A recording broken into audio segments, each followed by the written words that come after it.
All right, Khan. Shalom, shalom. Shalom to the 12 tribes of Yasharala. Giving, of course, all on the glory and praise unto Yahawah. Bahasham, like Yahawashi. That's all praises on the glorification unto the Most High God, Yahawah. And in the name of His only begotten Son, Yahawashi, this brother Yasharala. Brother AHBAYAH. Khan, coming back, y'all, yet another video through the Spirit and Pod Yahawah. Bahasham, like Yahawashi. All right, so, Khan, the brother to the right of me, if you haven't been tuning into the videos, brother to the right of me is brother AHBAYAH, very, very good brother in this truth, man. Ordained of the Lord to come into this truth. Strong brother in the faith. He has an Instagram as well as a YouTube channel entitled AHBAYAH. A lot of edification on there, right? And overall good brother, man. Good soldiers in this thing, right? So all praise to the Most High. So come, we can get straight into this. So we're going into the glorious kingdom of Yahawah Bahasham Yahawashi. The glorious kingdom of Yahawah Bahasham Yahawashi. Right? So I'm gonna kick it off with the book of Romans, chapter 8 and verse 18.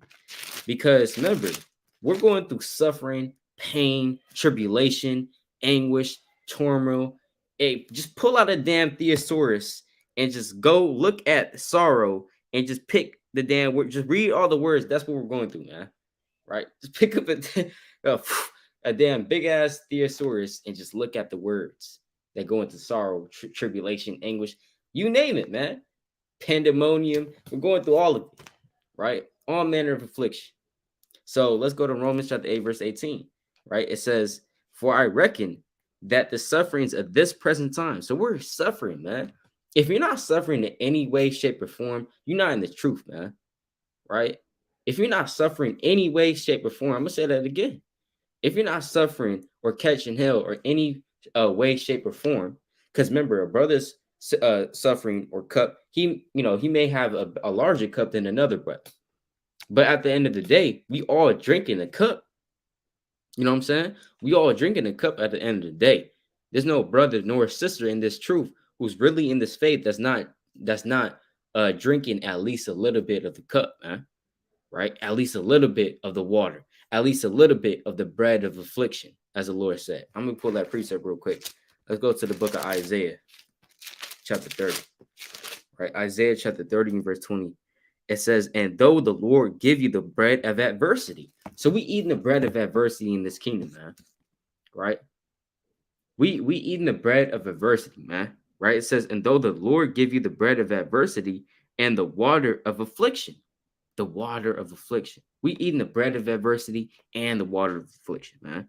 Right? It says, "What?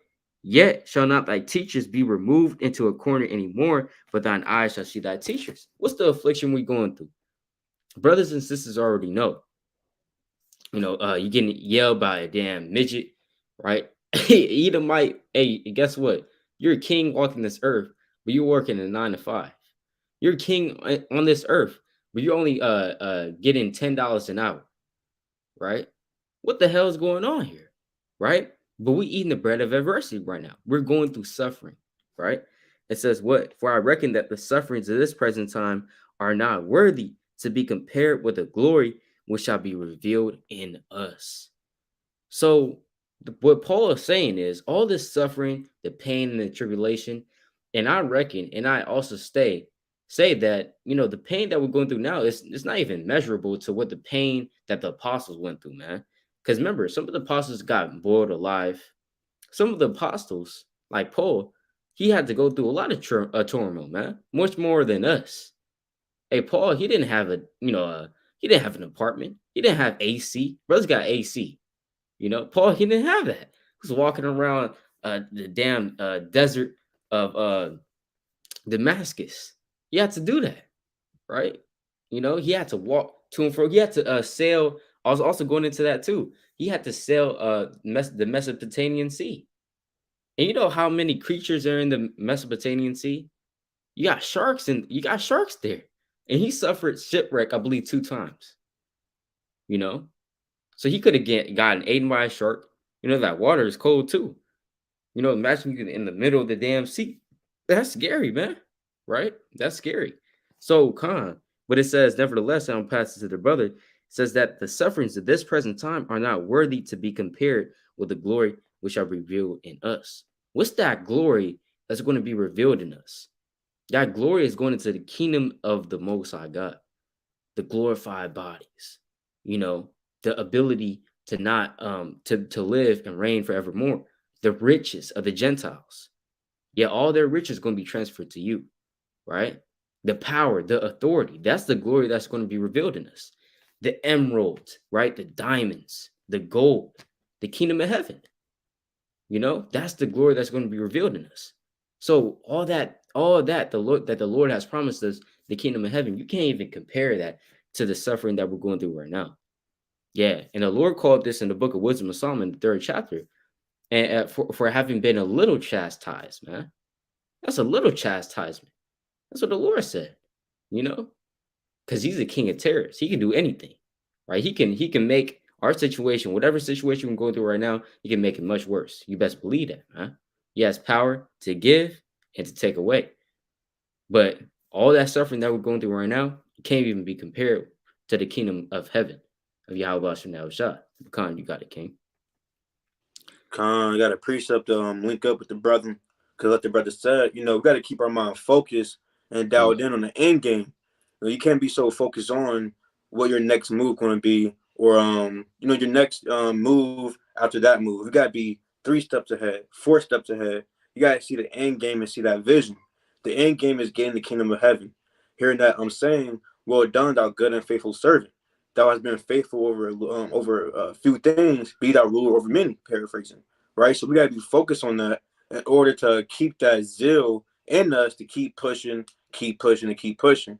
I want to get this precept real quick. And one thing I heard, it was a motivational type of thing, and he said the reason why people can't get up is because they imagine how the day is going to be.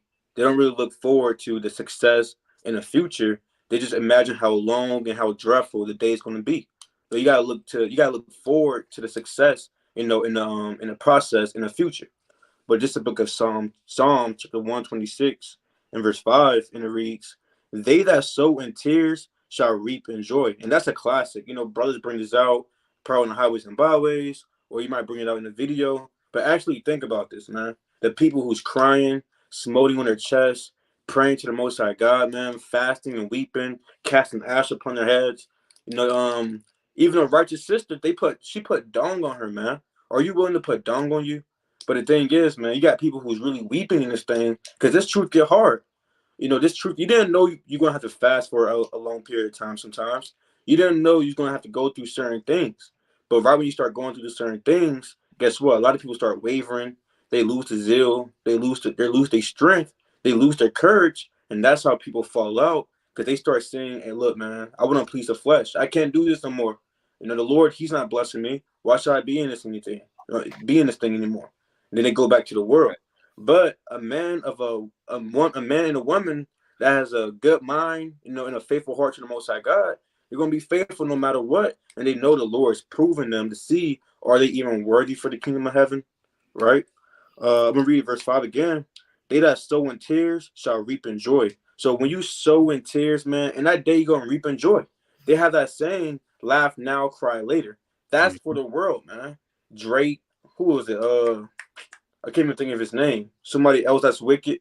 All these wicked people, these celebrities, right? They always want to laugh and have fun now. That's what they want to do. They want to please the flesh now and cry Right. later. We want to cry now and laugh later. Let's get it over with, man. And the brother. Oh, go ahead, King. Oh, Khan, Slug, I just wanted to give a point onto that. Like, I believe some rappers they be like, "Ah, man, I'm grinding right now, and I'm gonna be crying in a Bentley, something like that, right? I'm be crying in a Bentley, right? But Khan, you got it, Slug. I was gonna say, and brother Yasharala could probably attest to this too. We always been that type of people. Let's go ahead and get this over with now. I know the Khan. brother, he does sports and things in that nature, or you have a lot of stuff you got to do. Let's go ahead and just get it over with now, so I can rest, in the future and things in that nature.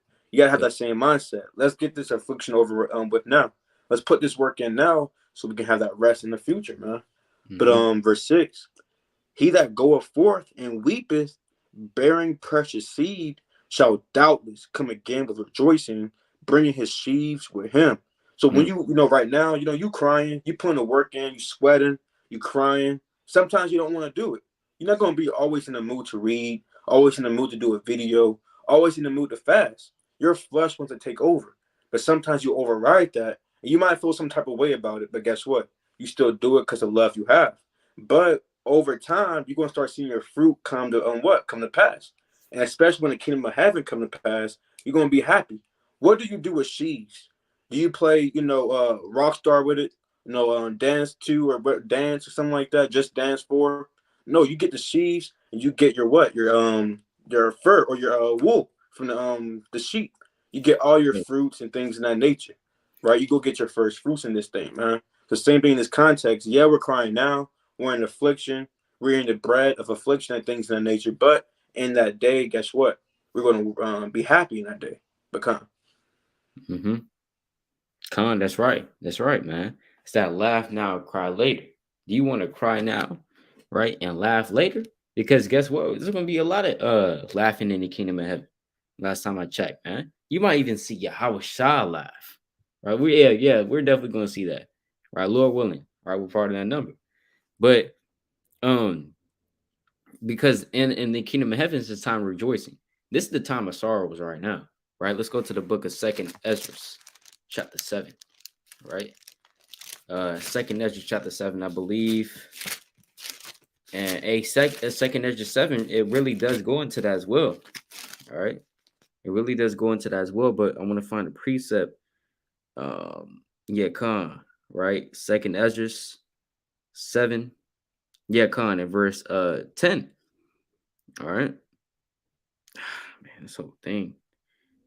Second Ezra 7 and verse. I want to start verse 6. I'm gonna go down. Man. Right? But it says what? There is also another thing. A city is builded and set upon a broad field and is full of all good things.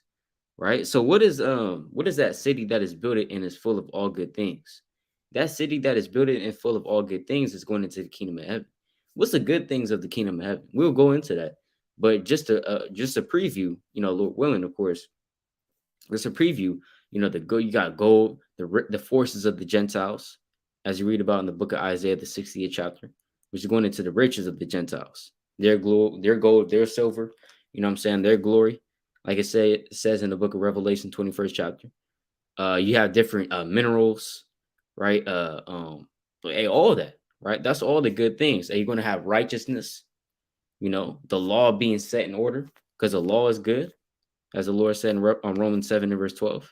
So you're gonna have a lot of good things in the kingdom of heaven, you know. And Jake, yeah, those good things. It doesn't include the damn strip club. All right, you're not gonna find a strip club in the kingdom of heaven, man. All right, that's not gonna be found. You're not gonna be, you're not gonna find a damn a damn little baby concert, right? You're not gonna find that. You're not gonna find a football stadium, right? I mean, yeah.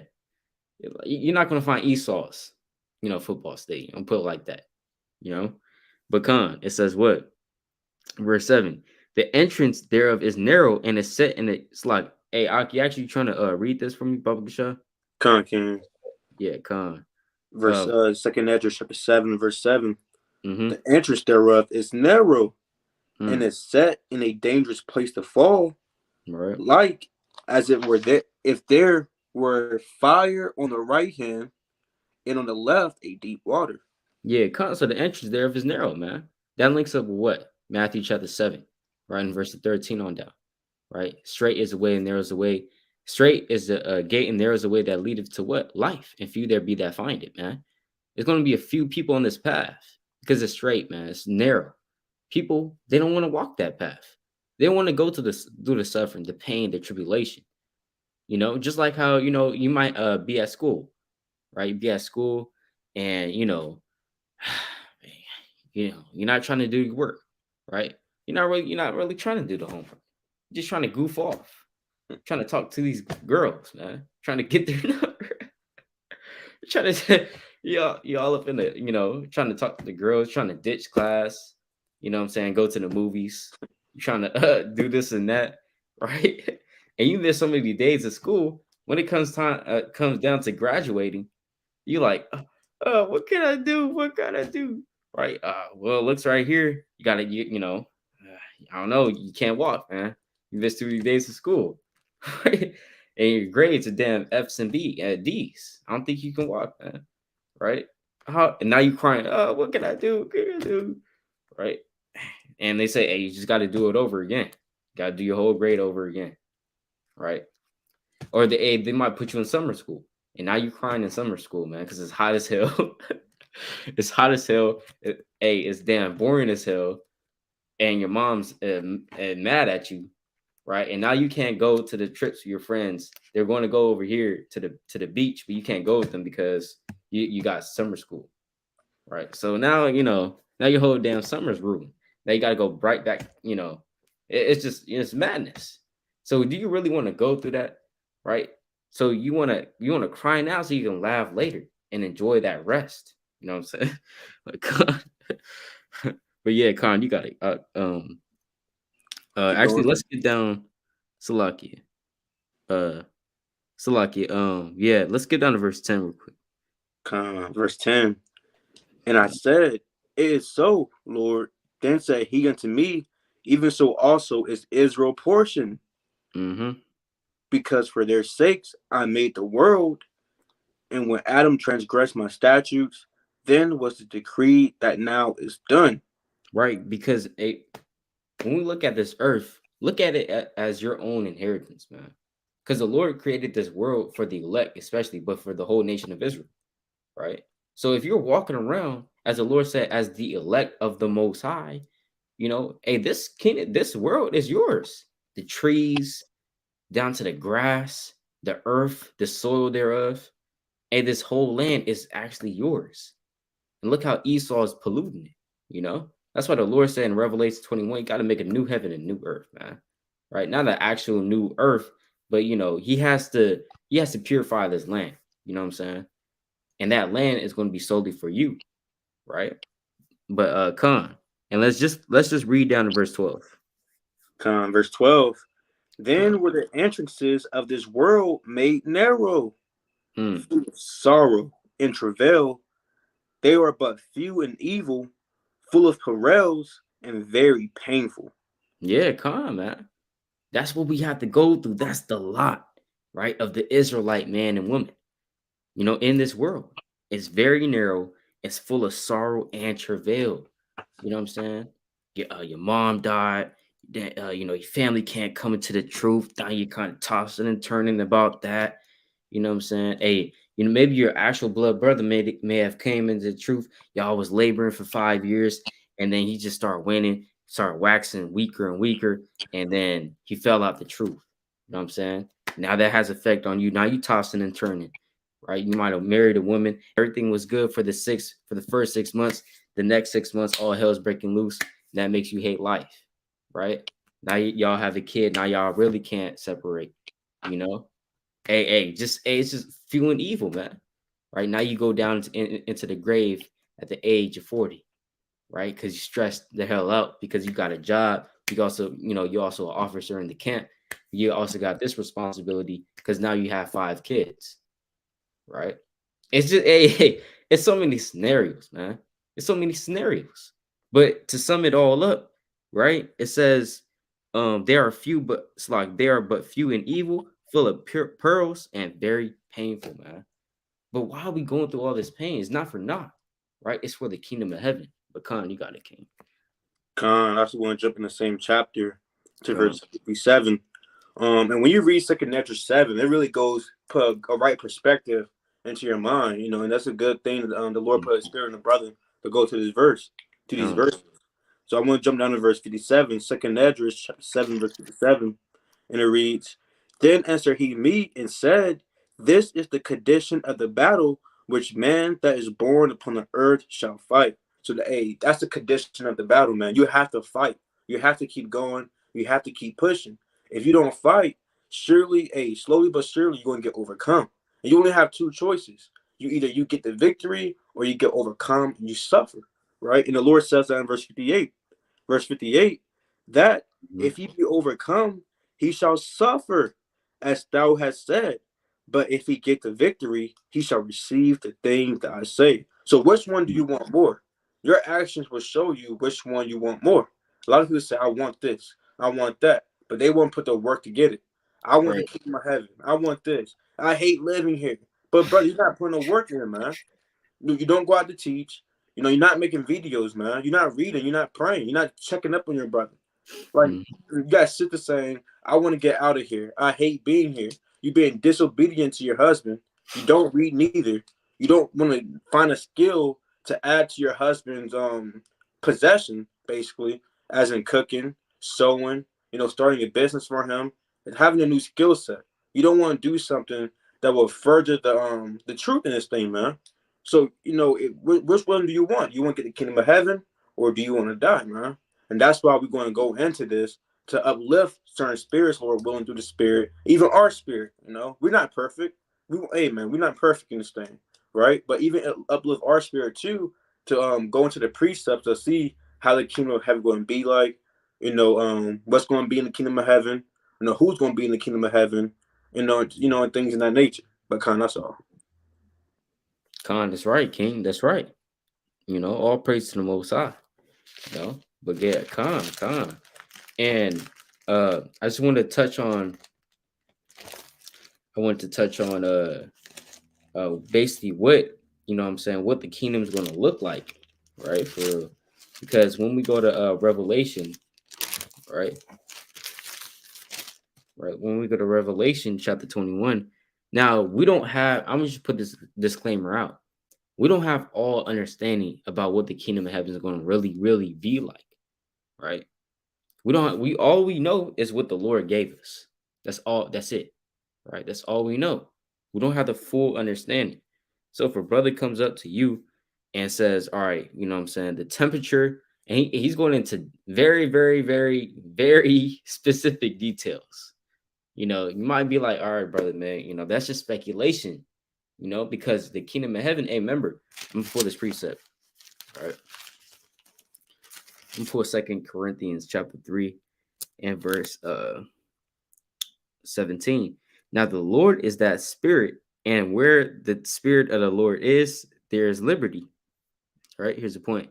But we all, with open face, beholding as in a glass the glory of the Lord, and changed into the same image from glory to glory, even by the Spirit of the Lord. So we all, with open face, beholding in a glass the glory of the Lord. So we're looking at the Lord through a glass darkly, as Paul says. I'm pulled that precept too. 1 Corinthians chapter 12 and verse 12. For now we see through a glass darkly, but then face to face. Now I know in part, but then shall I know, even as I also am known. So we are looking at the Lord, you know, we're not looking at the Lord face to face. We can only see a little bit. It's through a glass darkly. Let's say you're looking through a peephole. You can't see everything, right? You can't see everything. But then in the kingdom of heaven, the Lord's going to open the door. And now you're going to behold him face to face and see the true image, right? And see the whole image.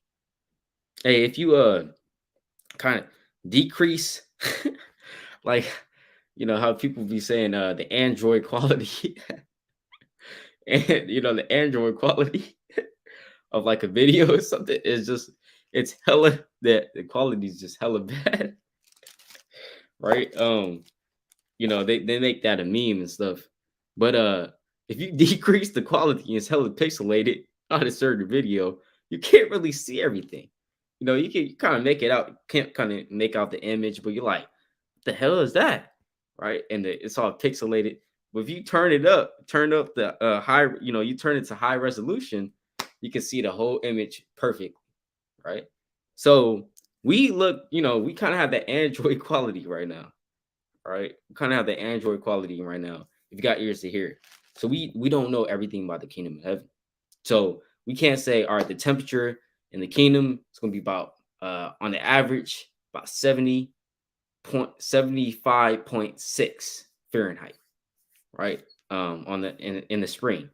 In the summer, it might get a little bit hot, and in Jerusalem, it's going to get a little hot in Jericho actually at around the second year after the departure from Babylon the Great. How are we supposed to know that, man? The Lord didn't say anything about that. So we only know certain things. All right. But just put that out there. And I'm just pull this on pass it to the brother. Revelation chapter 21. All right. Revelation 21. And I'm gonna start at verse 18. And the building of the wall of it was of jasper, and the city was pure gold, like unto clear glass.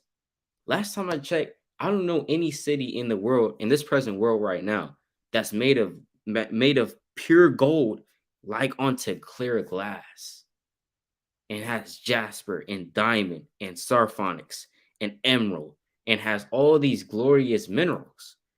I don't know any kingdom on earth that's built like that. I know that all these kingdoms of the world, right? They're built with the damn glass.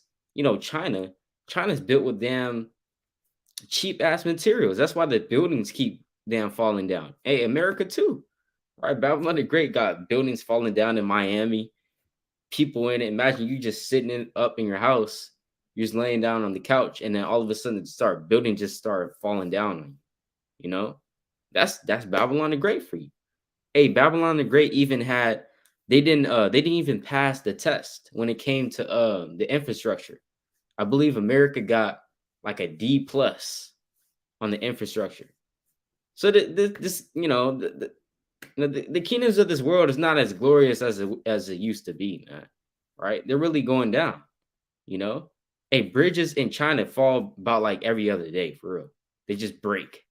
You know, but hey, guess what? Hey, the kingdom of Yahawah it's going to be strong, pure gold, like unto clear glass, man. All these strong minerals and diamonds, and it's never going to fall, right? But Khan, you got it, King. Khan, I want to get precept to touch on both points. I want to get Revelation chapter 2 real quick. Because like the brother said, we don't know exactly how's everything going to be. We know in part and we prophesy in part. You know, like the brother said, you can see on that Android video the fight that's breaking out, but you can't really make out the face. Is that Rebecca or is that Jessica? And things in that nature. You can't really make it out, man. Until you Yeah. what? Until you, like this brother said, you get it in 4K. Now you know who it is, man. Right? This is the book of Revelation, chapter 2, and verse 17, and it reads, "He that hath an ear, let him hear what the Spirit saith unto the churches. To him that overcometh, will I give to eat of the hidden manna, and will give him a white stone, and in the stone a new name written, which no man knoweth, saving he that receiveth it." You see that? So if you overcoming this thing, the Lord will give you that hidden manna. That hidden manna can be certain prophecies you didn't know, certain things about Yahawashi you don't know, things in the kingdom of heaven you don't know, man. Your eyes haven't seen everything. Stop thinking because Esau told you, I have discovered 70% of the ocean. Don't think that's true, man. He discovered the whole world, man, even though the Lord said he can't be discovered. Let me get that precept real quick, man. So what's really going on? Esau said he can find out the Most High God. Then you got the Most High God saying, no, you can't. Who's right? Well, what's going on, man? Like, that's how you know Esau is the devil. He's a demon. He's a deceiver. He cannot be trusted, man. He just can't, right? But this is the book of Isaiah, chapter so I can bear it, man. Chapter 40 and verse 28, and it reads, "Hast thou not known? Hast thou not heard? That the everlasting God, the Lord, the creator of the ends of the earth, fainteth not, neither is weary. There is no searching of his understanding, man. So you can't outsearch the Most High God.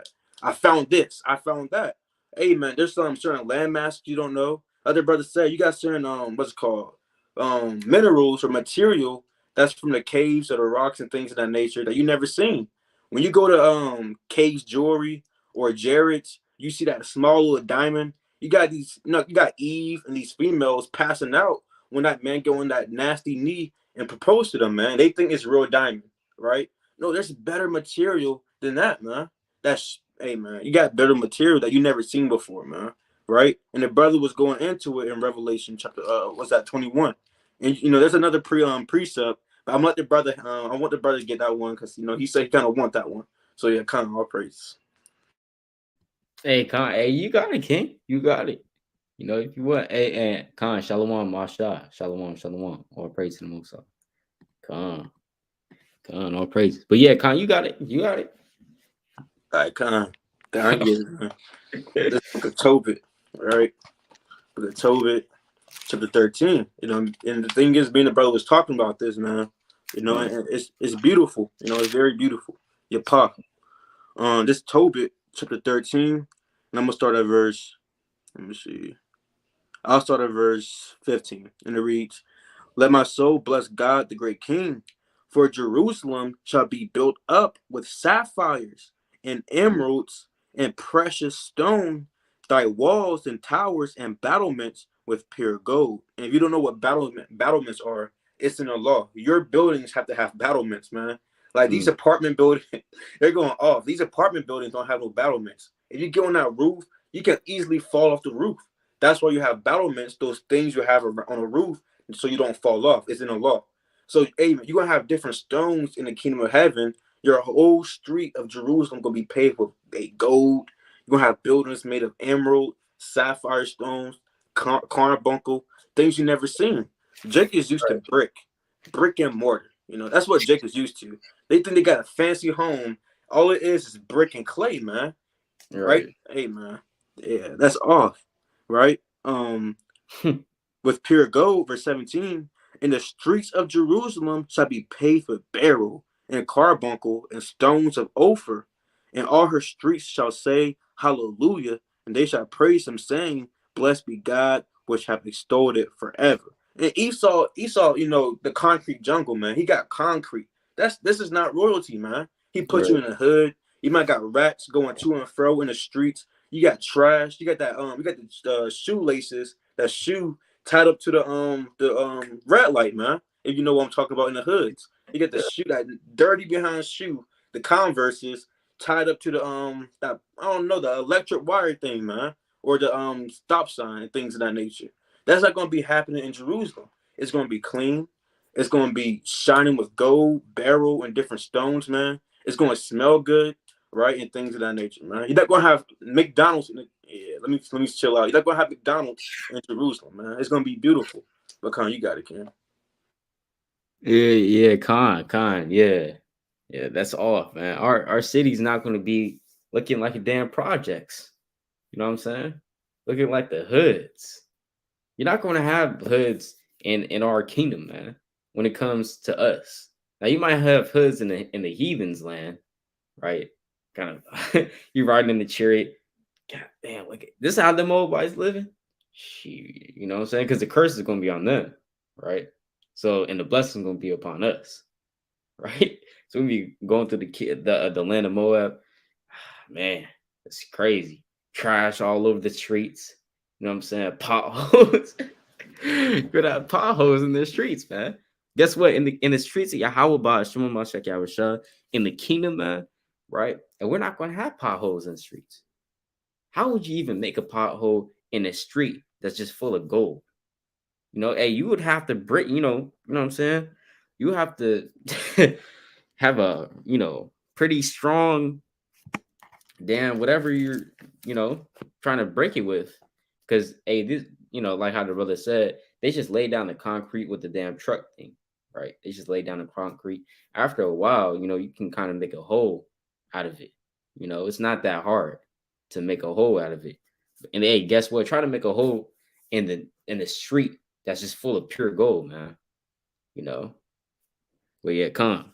Let's go to Revelation chapter 21 and verse 19. It says, and the foundations of the wall of the city were garnished with all manner of precious stones. These are precious stones, man. It's not like just a regular old stone, right? You just pick up from the damn whatever, right? Just pick up from the ground, right? These are precious stones, right? And that's also spiritual too, because we're the kingdom of heaven, and the Lord also called us the stones, right? The first foundation was jasper, the second sapphire, the third a chalcedony, the fourth an emerald, the fifth sardonyx, the sixth sardis, the seventh chrysolite, the eighth beryl, the ninth a topaz, the 10th a chrysoprasus, the 11th a jacinth, the 12th amethyst, right? Emphasis, right? Salakia. That's a little hard to pronounce, right? But hey, all of these crystals, I'm pretty sure Jake only knows. He might know jasper, he might know emerald, you know, he knows diamond for sure, right? He knows diamond as ice, right? That's what he kind of calls it ice, right? He knows gold, but Jake, hey, half these things, Jake doesn't even know what the hell that is, man, right? He doesn't even know what that. And hey, I don't even, I I, I don't really know what Christophersis looks like, man. I haven't even heard of that word until I read the scriptures, right? I'm pretty sure, as a man speaking. So we're gonna have all these precious stones in the kingdom of heaven.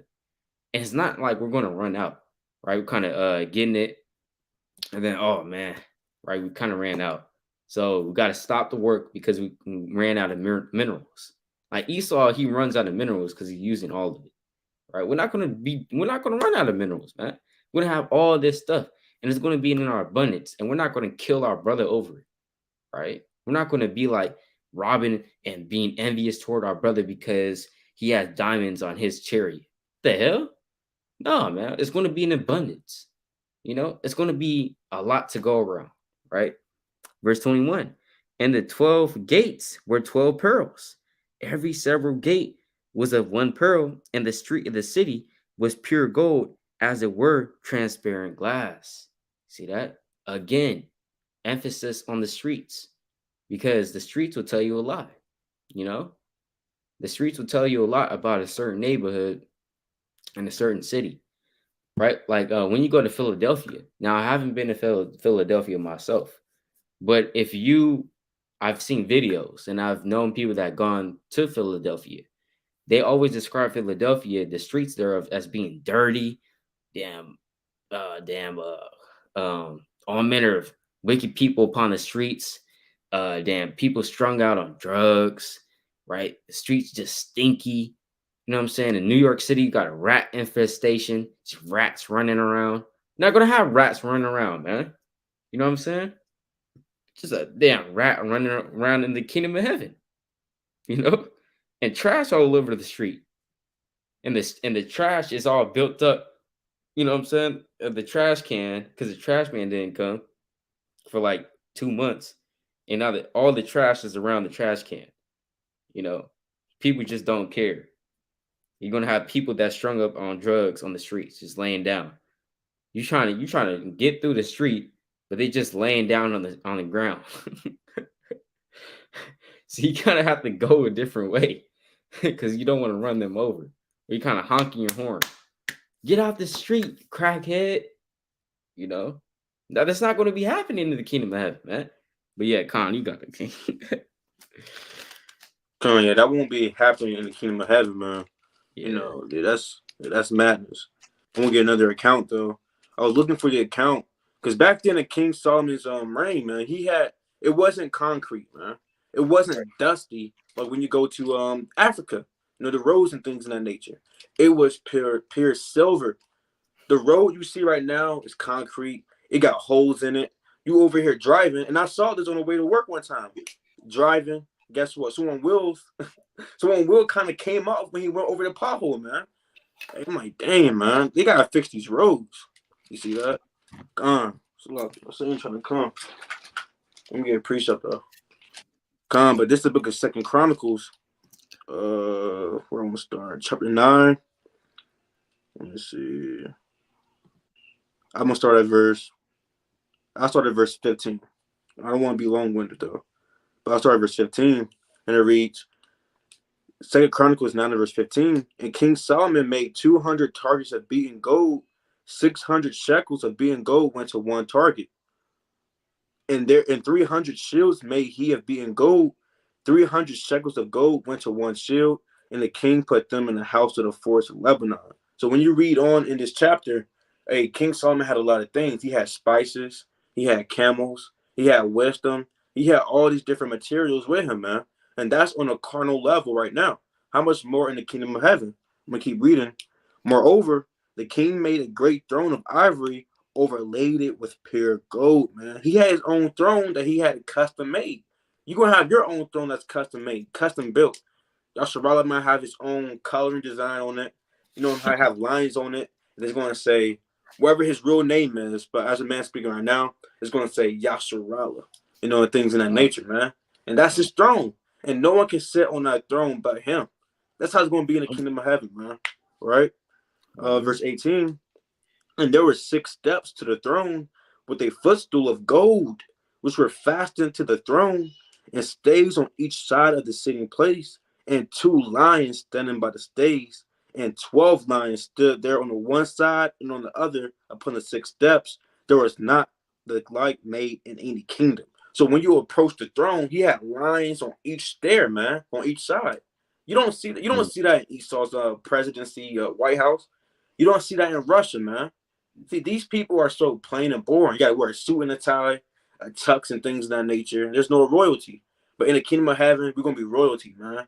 You're gonna be nice palaces, a nice kingdom, nice roads, you know, and things of that nature, right? I'm gonna keep going though. Verse 20, Salakia. And all the drinking vessels of King Solomon were of gold, and all the vessels of the house of the forest of Lebanon were of pure gold. None were of silver. It was not anything accounted of in the days of Solomon. You see that? So he said he had drinking vessels of gold. You go in your cabinet right now, you got plastic cups. You might have glass teacups and things of that nature. You might have plastic forks and a plastic plate.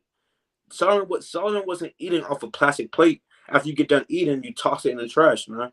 No, he was eating off of gold, man. Right? That's how we was living in the carnal world, like right now, right? And things of that nature. So how much more, right? I'm gonna keep going though. Let's keep going. There's more. Verse 21. For the king's ship went to Tarshish with the servants of Hiram.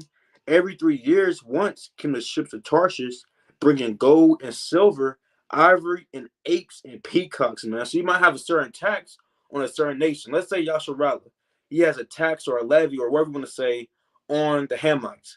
Every other year, they have to bring certain things, man. If they don't bring it, certain discipline going to go out, correction going to go out. And let's say Yasharala, he loves peacocks, he loves apes. Make sure there's 28 gallon of gold. I don't know how you measure gold. 28 shekels of gold and things of that nature. Every other year, I want that, man. If you don't bring it, I'm gonna have to do something to you. And guess what? For the rest of his life, he's gonna always get that, man. Because he owns them, man, and they have to do it. And he gonna have servants, and he gonna have handmaids, man. He gonna have peacocks. You might be walking around with your ape, because apes, hey, man, they're just like humans, kind of. You look at them, they got the fingers. They kind of know what they know what you're saying. They can kind of respond to you. Jake, they get creative with these things, man. Right? If Jake is doing that now, he got an ape. It's his so-called best friend and things of that nature. And you never know what type of animals the Lord has in the kingdom of heaven. But this is the point, though, verse 22. And King Solomon passed all the kings of the earth in riches and wisdom, man. So, King Solomon was the richest man that ever lived, ever, man. And the most wisest man. Your wisest man isn't Stephen Hawkins. It isn't Albert Einstein, right? It isn't these people who make the nuclear missiles. It's Solomon is the most wisest and most richest man in the world, man. I don't want to ever hear Artaxerxes say, "I'm the king of the kings," when Solomon was a better king than you, But come. Con, that's right, man. That's right. Con, man. Hey, I got a precept on that too. All right, let's go to Revelation chapter 21 and verse number 24. Right? It says what? It says, right, and the nations of them which were saved shall walk in the light of it, and the kings of the earth do bring their glory and honor into it. So the nations of them which are saved. Doesn't mean right now, now the Christians, they kind of getting excited, kind of rubbing their fingers. Ha ha. It says what? The nations of them that are saved. Right? So now Captain Coon is running to this precept to try to save Esau because he has an Edomite wife. Right? Nah, man. That means what? Yes, there's going to be nations still here. It's not like they're going to be eradicated off the face of the earth because their purpose is to serve us, man. Right? Through the spirit power, Yahawah, Bahasham, Yahawashi. Right? But it says what? and the nations of them which are saved shall walk in the light of it. Right? So they're gonna walk in our light. Let's go. Hey, let's get that precept, man. Right? They're gonna walk in our light. Guess what? Right now you're walking in their light. You have to go to Esau to get a credit card. Got to go to Esau to get a job. Got to go to Esau if you want clothes. If you want anything, you got to go to them. You know, you have to walk in their light. You have to go to their schools. You know what I'm saying? You have to go to their universities, et cetera, et cetera. You have to walk in their light right now. If you want to learn how to do anything, kind of how to fix a doorknob, you kind of search that on YouTube. Videos is just Edomites. What's up, YouTube? So today we're gonna, be discussing it. What? Come on now, bro. Everything. You know what I'm saying? Got an article posting about even trying to look up, how long was King David's reign? It's a damn Edomite pops up. Edomite pops up and he's breaking down how long King David was reigning. Come on now, bro. So now, Esau, he holds the light of this world, right? But hey, guess what? In the kingdom of heaven, it's going to be switched. It's going to be the Most High and Israel, right? So let's go to Isaiah chapter 60 and verse 2. For behold, the darkness shall cover the earth, and gross darkness the people. But Yahawah shall rise upon thee, and his glory shall be seen upon thee. And the Gentiles shall come to thy light, and kings to the brightness of thy rising. So the Gentiles shall come to our light, man. We're not going to be going to them anymore. They're going to be coming to us, and kings to the brightness of thy rising, right? So going back to that in Revelation 21, verse 24, it says, and the nations of them, Salakia, which are saved, shall walk in the light of it. And the kings of the earth, here's the point, do bring their glory and honor into it. So the kings of the earth, talking about these other nations, they're going to bring their glory and their honor into it, into our kingdom, to us. So all the glory and the honor that they get, they're going to bring it to us. Now let's go into that word for honor. Right? Let's go into that word for honor. Want to pull this real quick. So let me share my screen. That's slow. All right. So what does it say? Right.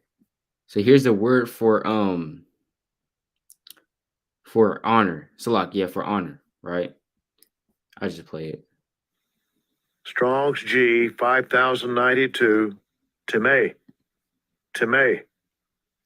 right? So it says a valuing by which the price is fixed, of the price itself, honor which belongs or shown to one, of the honor which one has by reason of rank and state of office which he holds, deference, reverence, man. So they're going to be reverencing. They're going to be reverencing, man. They're going to be bowing down unto you. There's multiple precepts we can pull about that, man. That's all over the scriptures. The other nations bowing down unto you and doing and giving you reverence, right? Because guess what? You're an Israelite, and the Lord is going to glorify you. But also this glory and honor, because remember, what's the glory of a king? The glory of the king is, of course, his power, his authority. But remember, a king is not just going to be walking around broke. He has no money in his pocket, but he's the king. You think people's going to take him serious? Right? He has no money. You know what I'm saying? His crown is made out of wood. His robe is of damn is of straw. It's a straw. You know what I'm saying? Straw robe. Nah, man. The king is going to be walking around glorious in his apparel. The purple, the silk on. He's going to have the best of things because he's the king. So that glory that is also talking about their riches. Literally their riches, man. All the riches of the Gentiles, because they have a lot, is going to be given to you in the kingdom of heaven because you deserve it, right? Now I gotta I don't want to be too long-winded, but I got a precept on that real quick and I'll pass it. Isaiah chapter 60 Might just pull this on the screen because Isaiah chapter 16 verse 5, right? And remember Isaiah 60, the whole chapter literally goes into the kingdom of heaven. I'll say the majority of it, like 99%, right? So Isaiah chapter 60 and verse I'm gonna just start at verse 4, right? Yeah, con. Well, I'll start at verse 5. It says, Then shalt thou see and flow together, and thine heart shall fear and be enlarged, because the abundance of the sea shall be converted unto thee. The forces of the Gentiles shall come unto thee. So the forces of the Gentiles, that's going into the riches of the Gentiles. You go into that word for forces, right? The multitude of camels shall cover thee, the dromedaries of Midian and Ephah, all they from Sheba shall come. They shall bring gold and incense, and they shall show forth the praises of the Lord. So they're going to bring their gold, their incense, and a multitude of camels as well. Remember, they have camels. Having a camel back in the ancient world, it's like having a car, man. You know? It's like having a car. You know, having a horse is like having a car, man. The dromedaries, those are certain types of camels in this region, the Median and Ephah, right? So they're going to be bringing that to us. That's the point, right? Verse 9. Surely the isles shall wait for me, and the ships of Tarshish first, to bring thy sons from far, their silver and their gold with them. They're going to be giving you their silver and their gold, right? Unto the name of the Lord thy God, and to the Holy One of Israel, because he have glorified thee. See that? But Khan, you got it, King. I mean, the whole chapter, really goes into. I don't know if you want to go into it right now or save it. Hey, if you want to, yeah, Khan, we can get into that. Yeah, like the brother said, they're going to bring, their stuff to us, really our stuff, because you got to remember, yeah, all these times the Egyptians spoiled us, kind of, right? The Egyptians spoiled us though, because we started taking over the land. We lived amongst the Egyptians, then we was in captivity, but chiefly the Assyrians, and then the Babylonians, then the Persians, and then the Greeks and the Romans. They're all spoiled us, and what I mean by that is, when Assyria takes you over, they take all your gold and stuff like that. And don't forget, Babylon takes over Assyria, so Babylon takes over Assyria stuff and your stuff as well, things in that nature. I mean, Khan. And Persia takes over that, and so on and so forth. So all these different kingdoms, are you frozen? Oh, Khan, okay? I thought you was frozen. So all these different kingdoms had a chance at your stuff. At the what's called the menorah, they took away your menorah. You can see pictures of that about how the Roman armies carried out your menorah, went to the sanctuary and carried all the way. So our gold, these people have our gold. Now we don't know where our gold is at, but they have it, man. We know that they have it. But I was looking for a precept, but I can go ahead and keep going in Isaiah chapter 60, and you left off at verse 9. Oh yeah, Khan. Yeah. All right, Khan. Verse 10, and it reads, "And the sons of strangers shall build up thy walls, and their kings shall minister unto thee. For in my wrath I smote thee, but in my favor have I had mercy on thee." And that's kind of when you see, let's say you see certain movies. Every time a kingdom destroys a kingdom, even in Second Kings, I believe chapter 25, if I'm not mistaken, even I think it's Zedekiah. They make them eunuchs or ministers unto the king. The king who was ruling, if their kingdom get taken over, they make that king who got taken over make them eunuchs or stuff like that to minister unto the king. So when you take over these other nations, you're gonna have the high men of noble men of renown. They're gonna be ministering to you, man. Right? Verse 11. Therefore, thy gates shall be open continually, and that goes back to Revelation chapter 21 when they bring their glory into our. Let me get that precept again. Salakia.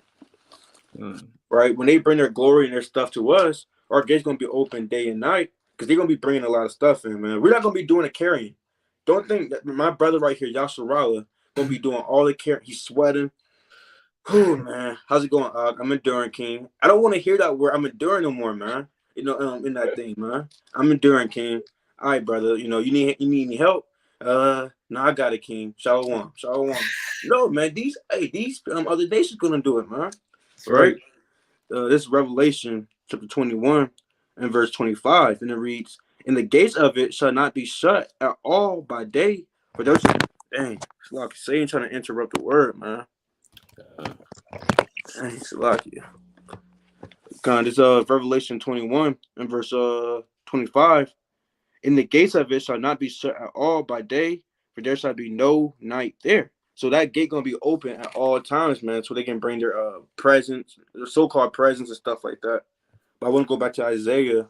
So like it, man. There, man. Yeah, I can read it for you if you need to. If you want to, that's up to you. Yeah, for sure, for sure. And I can even pull it up on the screen too, for Isaiah 60. But where you want me to start at? Con, you can read it, verse 11 again. All right, it's the book of Isaiah, chapter 16, verse 11. Therefore, thy gates shall be open continually; they shall not be shut day nor night, that men may bring unto thee the forces of the Gentiles, and that their kings may be brought. Right, so you're gonna always have that trading system. You're gonna have different offices. You're gonna have men bringing in that trading system that these other nations are bringing into the kingdom. So that gate gonna be always open, man. A lot of stuff gonna be coming in and come. I don't want to say coming out, but certain things gonna be happening. So a lot of trading gonna be happening. So that gate gonna be always be open. I keep saying that.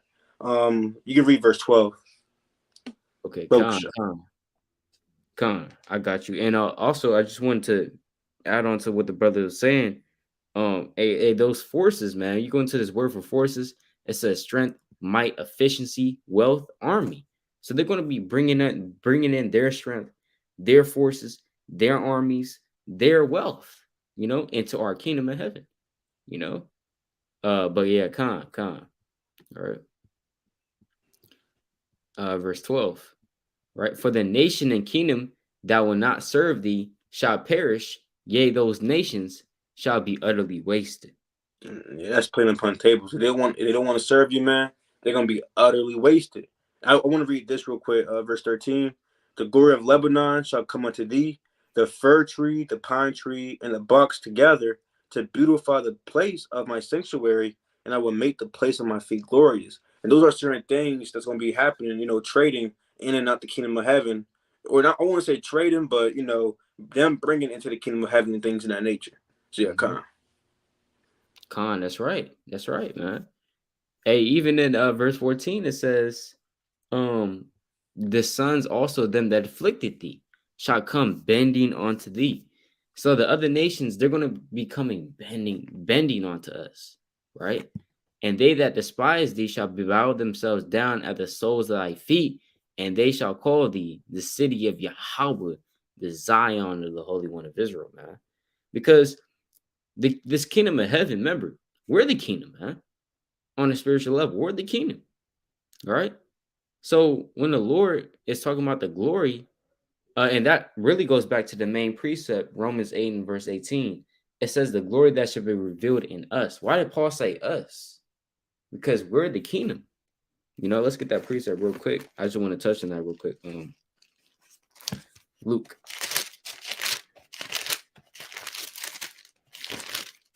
All right, Luke chapter 17, verse 20. It says, and when he was demanded of the Pharisees when the kingdom of God should come, he answered them and said, the kingdom of God cometh not with observation. So it doesn't just come with observation. Like how the mighty brother AHBAYAH was saying, you don't be the brother that's just saying, oh man, I hate it here.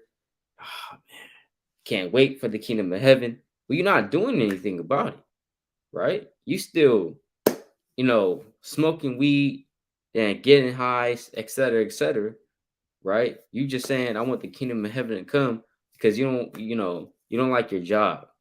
That's the only reason. You don't really believe for real. You don't really read. You don't go out to teach. You're not really trying to put down your sins. Every now and then you might keep a Sabbath or two, but that's really it. No, the kingdom of God doesn't come with observation, man. It comes with labor, and that's what we're going into, right? Verse 21. Neither shall they say, lo here or lo there, for behold, the kingdom of God is within you. So the kingdom of heaven starts with us, man. Right? That's why we're building each other up, right? But Hey, that's why, and I pulled that precept because in Isaiah 16 verse 14, it says, "And they shall call thee the city of the Lord, the Zion of the Holy One of Israel." They're calling us the city of the Lord. You see that? So that's also on the spiritual level as well, right? Because we are the city of the Lord, but we're actually going to have an actual city. Don't get me wrong, right? But yeah, Khan, I just wanted to touch on that as well. If you got a precept, you can bring it up.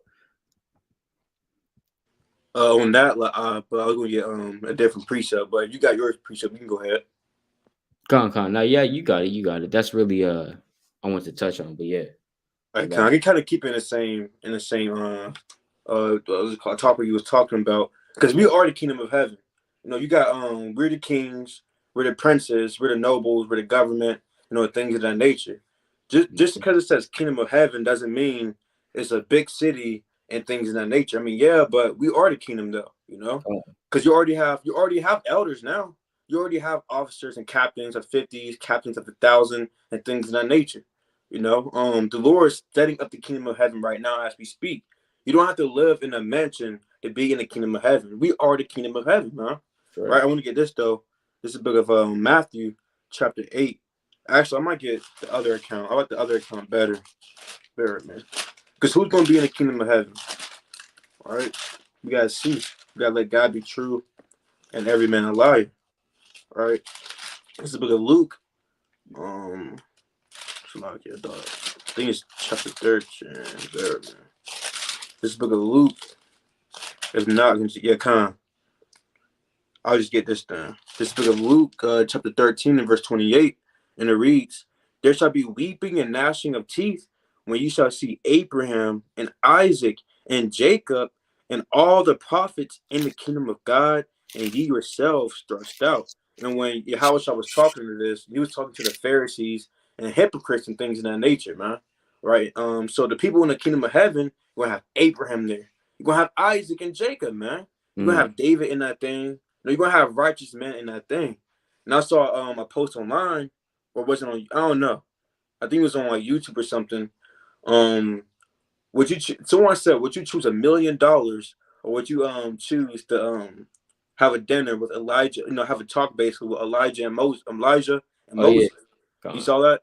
Yeah, that's Uh, Sakari. Yeah. yeah. Yeah, Sakari, yeah. man. Yeah. Mm. I'm like, dang. And I saw in the comment section, and you might as well just say the kingdom of heaven, you know, because that's how it's gonna be, you know, Mm. because in the kingdom of heaven, you're gonna see this man back on the earth.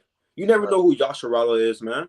He might be a man of renown back on the earth, you know. So you can't be talking to certain people reckless, because you over here talking to Yasharala reckless. Next thing you know, the Lord says he's so and so back on the earth, and you're confounded, man. Right? Verse 29. And they shall come from the east and from the west and from the north and from the south, and shall sit down in the kingdom of God, man. So you're gonna have Peter, John, James there, man. You're gonna have so many righteous conversations. You're gonna see Yahawashi there. It's gonna be beautiful in that day in the kingdom of the Most High God, man. It's gonna be righteous. Everyone in good spirits, no wickedness, right? No agents, no things of that nature. It's gonna be all brotherly love, all sisterly love, man. You're not gonna have a sister envying on her own sister because she cooks better than her. She might have the best head wrap and things in that nature. Don't you know that Sarah is back on the earth right now, and she's going to be in the kingdom of the Most High God? You know, Mm-hmm. having righteous communications, teaching people how to cook, teaching the young, teaching the young ones how to respect the Lord and things of that nature, man. All Mm-hmm. this going to be happening in the kingdom of the Most High God, and that's what we look forward to, man. You look forward to that, King? Con. Uh, Con. I look forward to that, man. Lord willing, we make it, man. Right? Lord willing, whoever's Right. watching this make it, man. That's But right. Con, you got it, King. Con, man. Hey, man. Yeah, that's right. That's right. That's something that we're waiting for and we're looking for. You know, that's why the man, let me pull this precept on that. Right. That's a very, very beautiful point. Right. Second Peter. All right, let's go to Second Peter chapter 3. In verse number man, I love this chapter, right? Because I love this chapter. It goes into the hope, right, of the kingdom of heaven. But let's go to Second Peter chapter 3, verse 11. Seeing then that all these things shall be dissolved, what manner of persons ought ye to be in all holy conversation and godliness. So since we understand that everything is going to be destroyed that we see, your car is going to be destroyed, your house is going to be destroyed, your iPhone uh damn 12 is going to be destroyed. You know what I'm saying? Your shofar will be destroyed, man. In the numerous nukes that's coming to this nation, right, and will come, right? The ICBM missiles, all manner of hell is going to be breaking loose. So we shouldn't be holding on to the physical things, man. Like how the Lord said in the book of Second Corinthians, the 4th chapter, right? We look at the things that are not seen, because the things that are not seen are internal. Things that are seen are temporal, man. Everything is temporary that we see right here. It's just a facade, man, and can easily pass away in a moment's instance. But the kingdom of heaven is not so, because it's going to stand forever, right? And another thing too, brothers, we can't even fathom what forever even means, because everything in this life has an end. Your relationship has an end. You know what I'm saying? Your relationship has an end. Your life has an end. School has an end, right? Your job has an end. This kingdom has an end, etc., etc. Everything that we've known in this life has an end, beginning and end. But when the Lord gives us the fact that the kingdom of heaven, according to various precepts, Daniel 7 of verse 18 being one of them, the famous one, and Daniel chapter 2 verse 44, that the kingdom will stand forever and ever and ever, right? Literally, we can't wrap our heads around that, man. That's something that's foreign to us, living forever. You know what I'm saying? The kingdom of heaven being forever, right? It's a lot.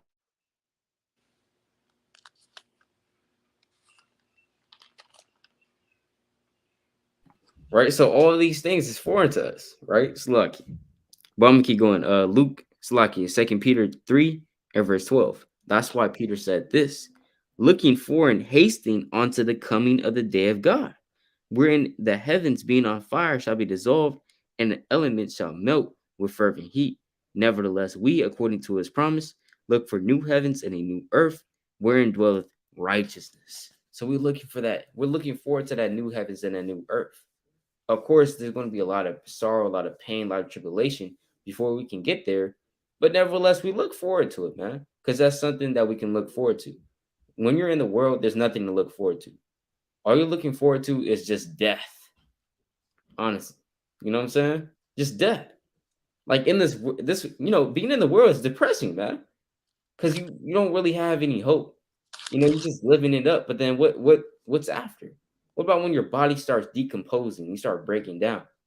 Yeah, you're living good now. You're working out, and you got a new Benz or whatever. You know what I'm saying? You got a new car. Life is good. You know what I'm saying? Et cetera, et cetera. But what about the end thereof, right? So, but in this truth, we got something to look forward to, which is the kingdom of heaven. And Peter even said, looking for and hasting unto the coming of the day of God, man. He's just waiting for it. Kind of just like how you sitting up in class and looking at the clock. Come on. Right? The clock's like that. You're like, come on. Right? You trying to get out of there, man. That's how Peter was feeling. And that's how the elect feel, But Khan, you got it, King. I got a precept with that too. It's lucky. I thought it was on mute. I got a precept with that. Psalms 14 and verse 7, and it reads, "Oh, that salvation of Israel will come out of Zion. When the Lord brings back the captivity of his people, Jacob shall rejoice, and Israel shall be glad." Now, when David wrote this, what you just saying, oh man, oh, that salvation will come out of Zion. No, I can't wait to get out of here, man. He's probably stressed out. Oh, that salvation of Israel will come out of Zion. Dude, he was vexed, man. He was pressing the Lord out, man. Even has an exclamation mark right here. So that's how you know, he was yelling this thing, man. The people in the Bible, they want to get out of this prison. And when I say this prison, it can mean your flesh. It can mean a spiritual prison. It can mean this captivity in general, man, or actual prison. We want the kingdom of heaven, man, and we look forward to it, and things in that nature. But that's a quick precept, though. Con, that's right. That's right. That's a good point. That's a good point, man. Good precept. I also had this precept I forgot to pull. Let's go to Luke chapter 23 and verse 42. It says, and he said unto Yahawashi, Lord, remember me when thou comest into thy kingdom. And Yahawashi said unto him, verily, verily, Salah, verily, I say unto thee, today shalt thou be with me in paradise. So guess what? The kingdom of heaven is going to be like paradise, man. Imagine you being able to sit next to Yahawashi, right? You wouldn't even think to sit next to Yahawashi, and he says, hey, and he calls AHBAYAH over. Hey, brother AHBAYAH, come over here, man. You know what I'm saying? Come over here. and he calls him over. Like, hey, who, me? Right? We wouldn't even think to sit next to Yahawashi, man. Right? We would want to sit at his feet, right? But to sit next to or to sit on his right hand, hey man, that's definitely a privilege right there. But hey, I'm pretty sure, and we speak as men, because remember, like how we say, we don't know everything. We don't know the exact things that's going to be happening in the kingdom of heaven. We only know what the Lord gave us, right? So, Yahawashi, and he probably would have people sitting at his right hand, you know, he probably would have people to the front of him, beholding him. So, hey, guess what? In the kingdom of heaven, you're going to be able to have that chance to do that, right? To meet these various men, right? The leaders of the nation, right? You're going to be able to have that power to do that, right? So, hey, and also let's pull this precept too. Isaiah chapter 60. Really, all of Isaiah 60 is beautiful. But Isaiah 60 in verse 21, it says, thy people also shall be all righteous. They shall inherit the land forever, the branch of my planting, the work of my hands, that I may be glorified. It says, thy people also shall be righteous. Everybody's going to be righteous, man. Like how the brother says, it's not going to be any damn Asian provocateurs. There's not going to be brethren crept in unawares, like how Paul talks about in Galatians. Hey, we all having a party turning up, and you have a brother, come Yasharala, and he kind of dips off to the side to go talk to the sisters, right? And that's all he's doing. He's just talking to the sisters, right? And then boom, stuff happens, and then he has 2 wives, right? We got ears to hear. He got 2 wives 2 weeks after. Right? No, man, that's not going to be happening. Brother just crept in the words. That's not going to be happening, man. Or spewing some random ass doctrine, right? Pulling brother to the side. That's not going to be having. That's not going to be having. We're not having that in the kingdom of heaven, man. Thy people shall all be righteous. They shall inherit the land forever. The branch of my planting, the work of my hands, that I may be glorified. And at the end of the day, it's all about the glorification of Yahawashi, man. He said that I may be glorified, right? Hey, the Lord always has to put in that 2 piece, that kind of that 2 cents in there for him to be glorified.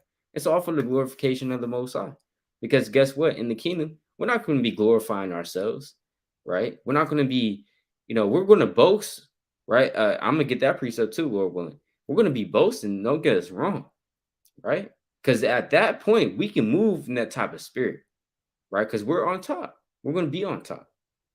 And we deserve to, boast a little, right? But here's the thing.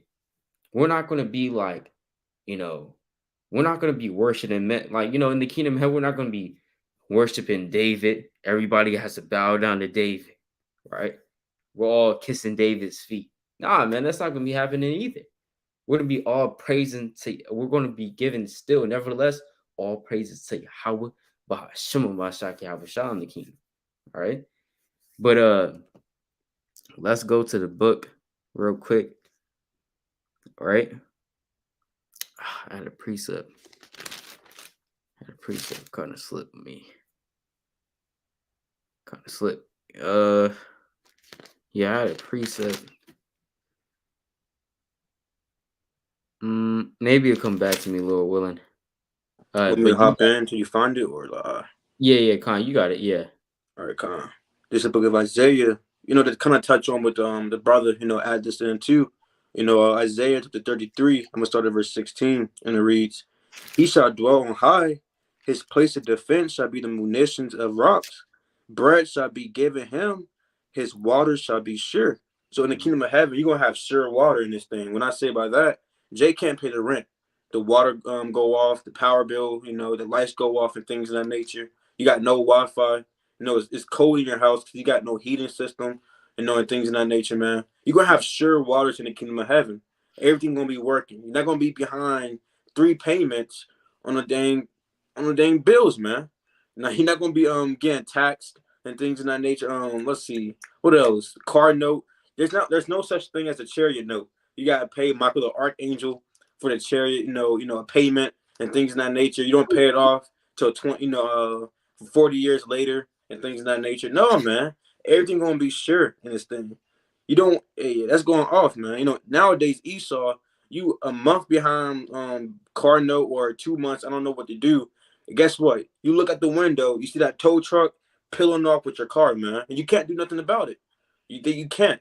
Now you can go over there and run over there, try to bang on the window, saying "Stop, stop." they're gonna peel off, man. They gotta do what they gotta do. They gotta family to feed, man. That's not gonna happen in the kingdom of heaven. You're not gonna see a group of men, angels, getting beamed up, into your chariot and just zooming off, man. Right? That's not gonna be happening. Right? Verse 17. Let me read. "Thine eyes shall see the king in his beauty. They shall behold the land that is very far off." So you're gonna see Yahawashi in his beauty, man. Meaning in his wisdom, knowledge, and understanding. Now a lot of people go to Isaiah 53 saying, what's it called? He's not that comely and stuff like that. But hey, man, hey, you're gonna see him in his beauty anyways. Right, verse 18.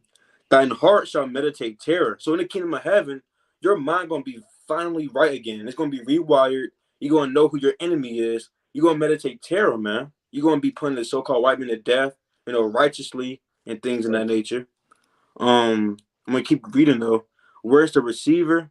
Where is he that counted of the towers? Thou shalt not see a fierce people, a people of a deeper speech than thou canst perceive, of a stammering tongue that thou cannot understand. Look upon Zion, the city of our solemnities. Thine eyes shall see Jerusalem, a quiet habitation, a tabernacle that shall not be taken down." So Israel won't be taken down. Right now, you got that dusty so-called white man in our habitation right now. They got their crusty behind toes walking on Israel as we speak, man. It's dusty. There's no trees. You got snakes going over there, man. You got owls. You got serpents. It's not the same as back then. It used to be called the Garden of Eden. Now it's just called Israel. And when you look at it, every time you turn the news on, you got missiles going over to Israel and bombing Israel. That's not going to be happening, man. When Yasharala, he's throwing a Feast of Tabernacles, he's in Jerusalem. You're not going to be having missiles going to and fro in the sky trying to destroy Zion, man. That's not going to be happening, right? "Not one of the stakes thereof shall ever be removed, neither shall any of the cords thereof be broken," man. And that's playing upon tables, because guess what? That's gonna be our rest. That's gonna be our paradise, man. No more going to slavery. No more changing the I forgot the terminology for it. No more changing the land ordinance. I'll say that the land ordinance. Guess what? Hey, it is what it is, man. But I think that's it. I'm gonna keep going. Slock, verse 21. "But there the glorious Lord would be unto us a place of broad rivers and streams, wherein shall go galley with oars, neither shall gallant ship pass thereby. For the Lord is our judge, the Lord is our lawgiver, the Lord is our king, he will save us." Playing upon tables. But Con, you got it, King. Con. Those are very, very good precepts, man. Man. All praise to the Most High. And really, when you read, especially Isaiah, you just be reading and you can just stumble upon precepts talking about the kingdom of heaven. It's not that hard to find in Isaiah. Of course, you got, you gotta have the eye salve, right? Of course, you gotta have the eye salve, but you have to know what's going on. But hey, at the same time, the Lord, he throws things in there. You know what I'm saying? And you can find it through the Spirit. But all praise to the Most High, right? I also had a precept too in Isaiah chapter 32, right? Isaiah chapter 32. And we're also led to believe, and I speak as a man, that in the kingdom of heaven, because Yahawashi, when he came as Yahawashi, Mahashiach, or Mahashiach Yahawashi, right, upon earth, in Isaiah 53, it says that he was a man of sorrows, acquainted with grief. And when we look upon him, there's no beauty that we would desire of him. Now, here's the thing. That was when he was walking the earth as a man. But remember, Yahawashi, he also has a glorified body. And we have not seen him in his glorified body.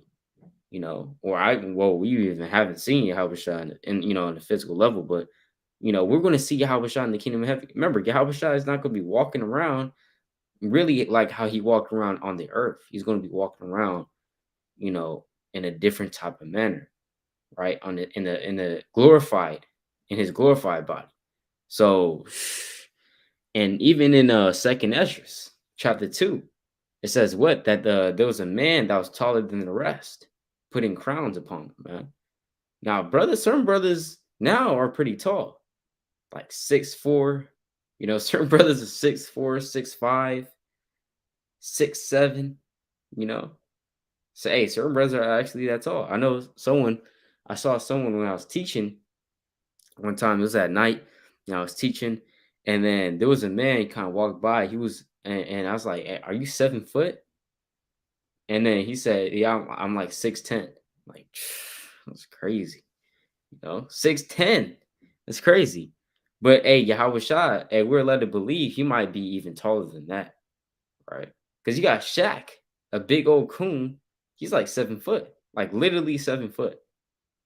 So Yahawashi, he might even be taller than that. We don't even know, right? In his glorified body, all right? But let's go to Isaiah chapter 32, right? And remember, all things are created for the pleasure of the Most High, but also the Most High did it because he wanted to give it to his son, like how it says in the book of Colossians, the 1st chapter, right? It pleased his son that he should have this. So just like how, you might be playing Minecraft, gotta kind of use the analogies, right?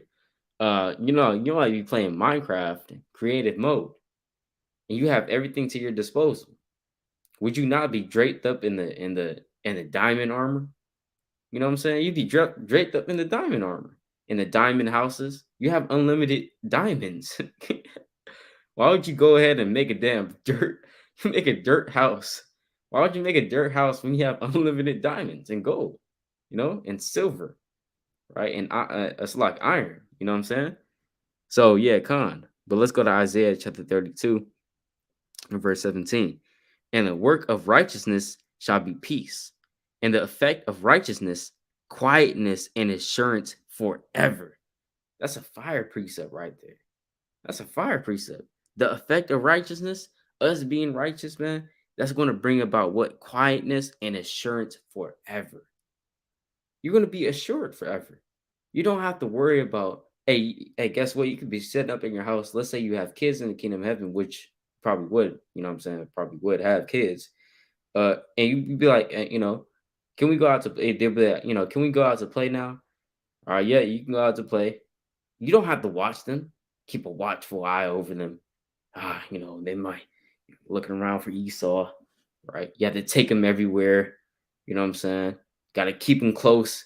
Got to cross the street with them because cars be crazy. Got to watch out for child molesters and child offenders, right? You don't have to do that. You just be like, hey, go ahead and play, right? It says, verse 18, you don't have to worry about bills like how the brother said. You're going to have quietness and assurance forever. Verse 18, and my people shall dwell in a peaceable habitation and in sure dwellings and in quiet resting places. That's what I'm looking for, man. I want that quietness, that true quietness and that true rest. Because we haven't experienced that true peace, that true rest, that true quietness. We haven't experienced. I want to experience that. I don't know if brothers want, Brothers, they may want the riches, they may want the the slaves. Hey, yeah, I want that too. Don't get me wrong. But I also want that quietness and that restfulness. Imagine not being able, or imagine, not really having the responsibilities that we have right now. You're gonna have responsibilities, but they're not gonna be taking a toll upon you. Cause we're in this flesh and we're always stressing all the damn time, man. Busy, tired, but you gotta get into the precepts, all this other stuff. We're not gonna have to be worrying about that, the worrying and the suffering, right? Verse 19. When it shall hail coming down on the forest, and the city shall be low in a low place. Blessed are ye that sow beside all waters, that send forth thither the feet of the ox and the ass, man. And that's also on the spiritual level now. The Lord said, blessed are ye that sow. And we're sowing right now. And the brother pulled that precept. They that sow in tears shall what? Reap in joy. Right? But Khan, you got it, King. So look. Only just one precept to match up with what you got.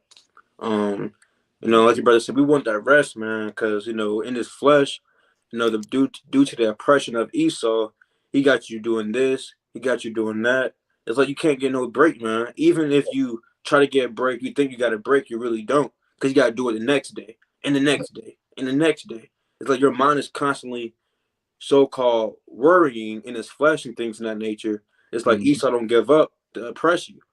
But this second address, chapter 8, I'm gonna start at verse 50.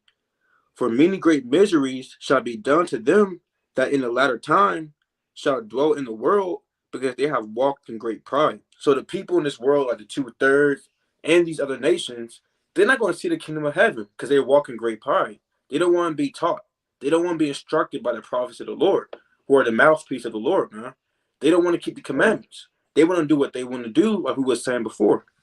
Verse 51, but understand thou for thyself and seek out the glory for such as be like thee. So you have to search out the glory, man. You have to search out the glory what the kingdom of heaven going to be like. You have to search out the glory on how to get the kingdom of heaven. Verse 52.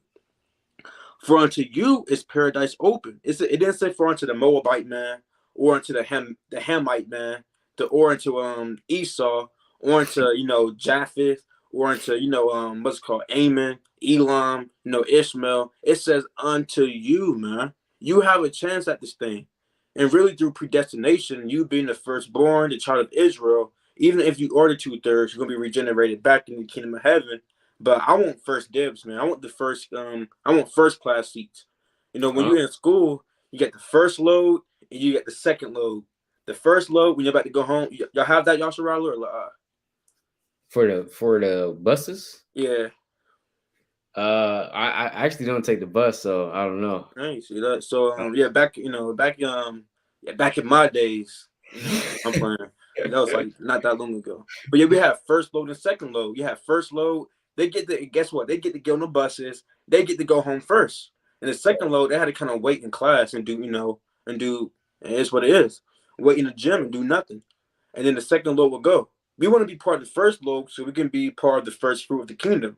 I want dibs. I want this land. I want that land. Because when they're regenerated back on the earth, guess what? All the land, I don't want it going to be taken up. But it's going to be hard to get very good lands because, hey, brothers and sisters, they already got dibs, man. I want this. I want that. So I want, hey, man, let's keep going, though. The tree of life is planted. The time to come is prepared. So the kingdom of heaven, the tree of life, is prepared just for you. Plenteousness is made ready. A city is builded and rest is allowed. Yeah, perfect goodness and wisdom. So it says rest is allowed.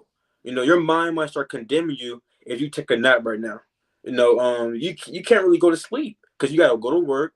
Then after that, you got practice probably. Or you gotta go to school, then you got practice, then you got work. I know a brother like that, man. And he might be on the call, right? I don't know, right? You got a lot of things you gotta do, man. And then guess what? You can't really rest on the Sabbath day because you gotta go out and teach. Then after you get back, you gotta read. You gotta hop on a fast. You gotta go to work. You gotta do all these different things. You got people calling you in the middle of the night. Things that for counseling, right? You got all these different things. You can't really get no rest, man. Even if you try to get rest, your mind going to condemn you, saying, "I could really be doing something else right now." Hey, man, your mind always going to condemn. You can't get no rest here, man. That's right. Right? But right here it says rest is allowed. Because again, like the brother said, we're gonna have spiritual and glorified bodies. When we run, you're not gonna be weary. When we walk, you're not gonna be weary, man. When you do certain things, you're not gonna be weary. You're not gonna be tired. The angels, they excel in strength and they're always on fire doing the will of the Lord, and they don't get tired. And we're gonna be above the angels in that thing, man. So how much more for us? Let me get one more precept. All right. Because the spirit, I just read this in Isaiah chapter 40 and verse 31, and it reads, I'll start at verse 30. I'll start at verse 29. Salakia. And it reads, He giveth power to the faint, and to them that have no might, he increases strength. So in that day in the kingdom of heaven, he gonna give you power. He gonna give you strength, man. You can't really bench press nothing, but in that day, you can lift up a car with one arm, man, like it's nothing. And you throw it across the sky, and it is what it is, man. You can do certain things. You can run to and fro around the whole earth and not get tired with spiritual powers. You're gonna have sisters. They're gonna have that mind to know what seasonings and how much to put in that unleavened bread, to put on that chicken, to throw that lamb, and stuff like that, to make it really good. Fall off the bone in this thing, man. They're gonna have certain. You're gonna have very smart people in the kingdom of heaven, and things of that nature. The Lord gonna put that strength in us. Right. Verse 30. Even the youth shall faint, Slocky. Even the youth shall faint and be weary, and the young men shall utterly fall. But they that wait upon the Lord shall renew their strength. They shall mount up with wings as eagles. They shall run and not be weary, and they shall walk and not faint. And that's playing upon tables, man. But come. Khan, that's right, man. That's right. Yep. Going into those are good precepts. Going into the glorified bodies, right? Yeah, so yeah, you know what I'm saying? You're not going to be suffering from disease in the kingdom of heaven, right? Or the common cold or a fever, you know? Like, you're trying to turn it up, trying to turn up, in the kingdom of heaven. And, you might have the prophets there, right? Because remember, don't think that the prophets, you know what I'm saying? Don't think they're going to be moving in the exact same spirit that they moved in when they are upon the earth. Because remember, this the Lord, He deals with. There's a time and a place for everything, man. Right? In the kingdom of heaven, there's not time to be, being in a mournful spirit, other than in a mournful spirit. That time is a time of rejoicing because we had got the victory, right? And what do you do with the victory? You don't you celebrate. You celebrate when you get a victory, right? When you win something, you celebrate. So that's that time of celebration. So you might even have the prophet Amos, you might even have the prophet Isaiah turning up, right? Getting down. And a slide. I was about to say something. Lost my train of thought. Well, that's the spirit. That's the spirit. But I'm gonna pull this precept though. All right, I'm gonna pull this precept. Where is it? All right, going into the spiritual bodies. I'm gonna get this. Let's go to. Oh, actually, I'm gonna go to John. All right, let's go to John. Go to John chapter 14 and verse 10. Right, it says, gone. It says, I'm sorry, verse 9. It says, Yahawashi saith unto him, Have I been so long time with you, and yet hast thou not known me, Philip? He that hath seen me hath seen the Father. And how sayest then, thou then showest the Father? So Yahawashi, he's quick to check you. All right. Yahawashi was like, hey man, I've been with you long enough, Philip. You didn't know, right? But yeah, verse 10. Here's the point. Believest thou not that I am in the Father, and the Father in me? The words that I speak unto you, I speak not of myself, but the Father that dwelleth in me, he doeth the works, right? Believe me that I'm in the Father and the Father in me, or else believe me for the very work's sake. Verily, verily, I say unto you, he that believeth on me, the works that I do shall he do also, and greater works than these shall he do, because I go unto my Father. So Yahawashi said that the works that he does, hey, guess what? If you believe in him, you're going to do those same works, but even on a greater level. And that's also, hey, that could be now, but also in the kingdom of heaven, more especially. You're going to have the same powers that Yahawashi had to raise up the dead, right? To teleport, to pass through, because when you read the scriptures, sometimes Yahawashi had the ability to pass through crowds. How do you do that, right? Did he just like, what I'm saying? He was kind of just pushing people out the way, right? Just pushing people. He passed through the crowds, right? So, and it's no telling, right? It's no telling what type of power, what I'm saying, that the Lord is going to bestow upon his people in that day, man. Right? And even I'm gonna get this precept too. Zechariah. I like this precept. Zechariah 10 and verse 3. It says, mine anger was kindled against the shepherds, and I punished the goats. For the Lord of hosts hath visited his flock, the house of Judah, and hath made them as his goodly horse in the battle. Out of him came forth the corner, out of him the nail, out of him the battle bow, out of him every oppressor together. And they shall be as mighty men which tread down their enemies in the mire of the streets of the battle. And they shall fight because the Lord is with them, and the riders on horses shall be confounded. So when the Israelites are fighting these other nations, how are we going to be able to fight these nations with all their power and all their might? The Lord will have to give his people spiritual power to override their power. Because remember, Esau and these other nations, they have firepower, man. Esau, he lives by the sword. So the Lord will have to give us a sword to take down their sword. And that goes into the spiritual body, that glorified state. Right? But Khan, you got it, King. Khan, we can say in that same book, man. Did not be touching on spiritual bodies. That's the spirit. We have no notes, man. The Lord put in our spirits, but to go over. So everything that comes out, the Lord willing to the spirit, that's of the Lord, man. We've been on different topics. The material, the material. What else? Slaves, kind of. How's going to be in the kingdom of heaven? Who's going to be in the kingdom of heaven? Now we're on the spiritual bodies, right? This is the book of Zechariah, chapter 12, and I'm gonna start at verse. Let me see. I'll start at verse 7, and it reads: the Lord also shall save the tents of Judah first, that the glory of the house of David and the glory of the inhabitants of Jerusalem do not magnify themselves against Judah. In that day shall the Lord defend the inhabitants of Jerusalem, and he that is feeble among them at that day shall be as David, in the house of David shall be as God, as the angel of the Lord before them, man. We know angels, they don't get weary. They don't swing one sword and get tired, man. They have strength. They have, they have knowledge, and things in that nature, man. They're very, they're tall, right? Even tells you Yahawashi in the second address, I want to say chapter 2, I believe, that he's taller than the rest. Like the brothers was going into, you got men that's 7 foot tall. That's 7'5", man. But guess what? Yahawashi is taller than the rest. So whoever the tallest man on the earth so-called is, Yahawashi is taller, man. That's how tall Yahawashi is. That's how tall these angels are too, man. So in that day, we're gonna be tall. You're not gonna have brothers 5'2", 4'5", man, walking with the limp. He's waddling, man. He's so small. He's waddling. He's not really walking. He's waddling, right? And things in that nature, man. Yeah. You're gonna have muscular men with beards on their face, right? It won't be packed. It won't be sideburns. It's gonna be an actual beards on their face, man. Right. They're gonna look like they're gonna be warriors in that thing too. They're gonna be in shape, and things in that nature. You're gonna be as an angel of God in this thing, ready to take down these nations. Because you can't go to war.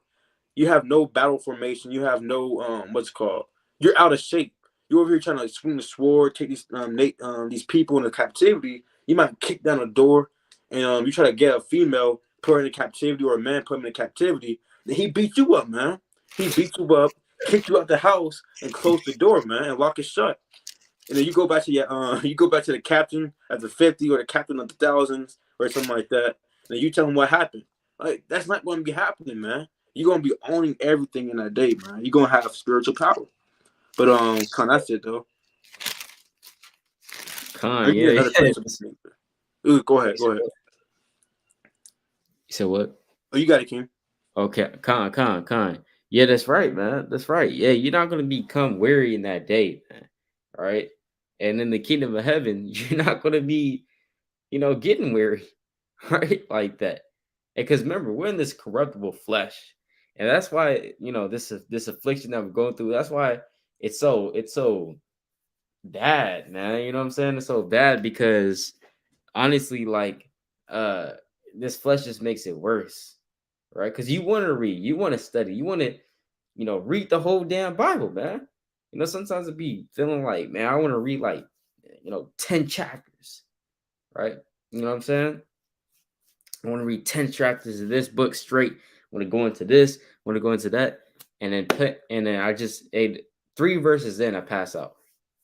What the hell, man? This flesh. You know what I'm saying? But that's not going to be happening in the kingdom of heaven, right?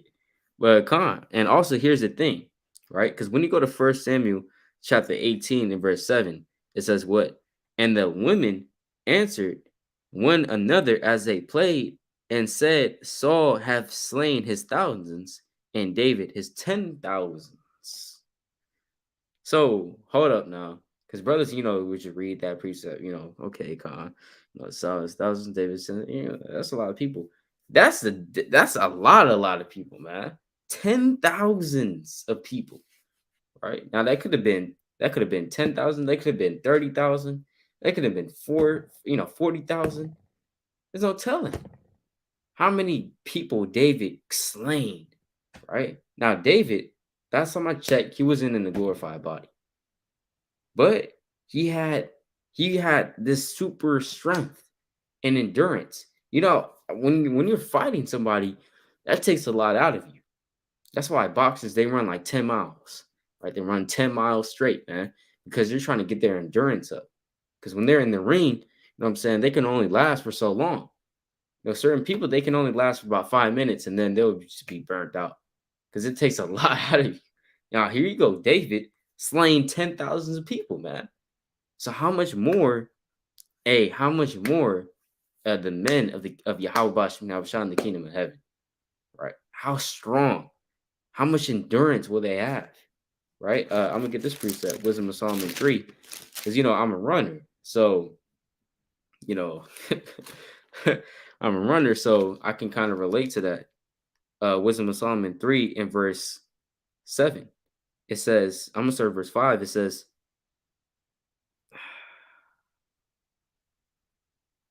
I'm gonna start at verse 4, right? It says, for though they be for though they be punished in the sight of men, yet is their hope full of immortality. It may be looking like we're being punished right now. People, they look at me and they're kind of they stand in awe, right? Why are you tired all the time? Why do you think I'm tired, man? Right? Why don't you get enough sleep? You should get more sleep, right? Why are you always reading that? What are you reading? You know what I'm saying? Hey, this and that, man. Hey, they look at us like we're being punished right now, right? And we're just catching hell with the Lord, right? It says what? Yet is their hope full of immortality. Well, like, hey, at the end of the day, hey, we're going to get immortality. We're going to get the kingdom of heaven. Our hope should be full of immortality. Verse 5, and having been a little chastised, they shall be greatly rewarded, for God proved them and found them worthy for himself. As gold in the furnace hath he tried them and received them as a burnt offering. Here's the point. And in the time of their visitation, they shall shine and run to and fro like sparks among the stubble. You might have that power to run, like how the brother said, like Flash, man. And Flash, although he's made up, he had the ability to run like 300 to like 500 miles per hour. That's hella fast. That's like a plane, or even faster than that, actually, right? Faster than a plane. And planes go hella fast too, right? Verse 8, they shall judge the nations and have dominion over the people, and their Lord shall reign forever. You're going to be able to judge nations and set them in order. Just like how they set you in order. Yeah, so do this. We're going to have you to do this, and that. Wait, what? That's not my lot. That's not my office. I don't know how to do that. Hey, shut up. Right? And kind of hit the javelin, right? Order's been set. I've said it. You know what I'm saying?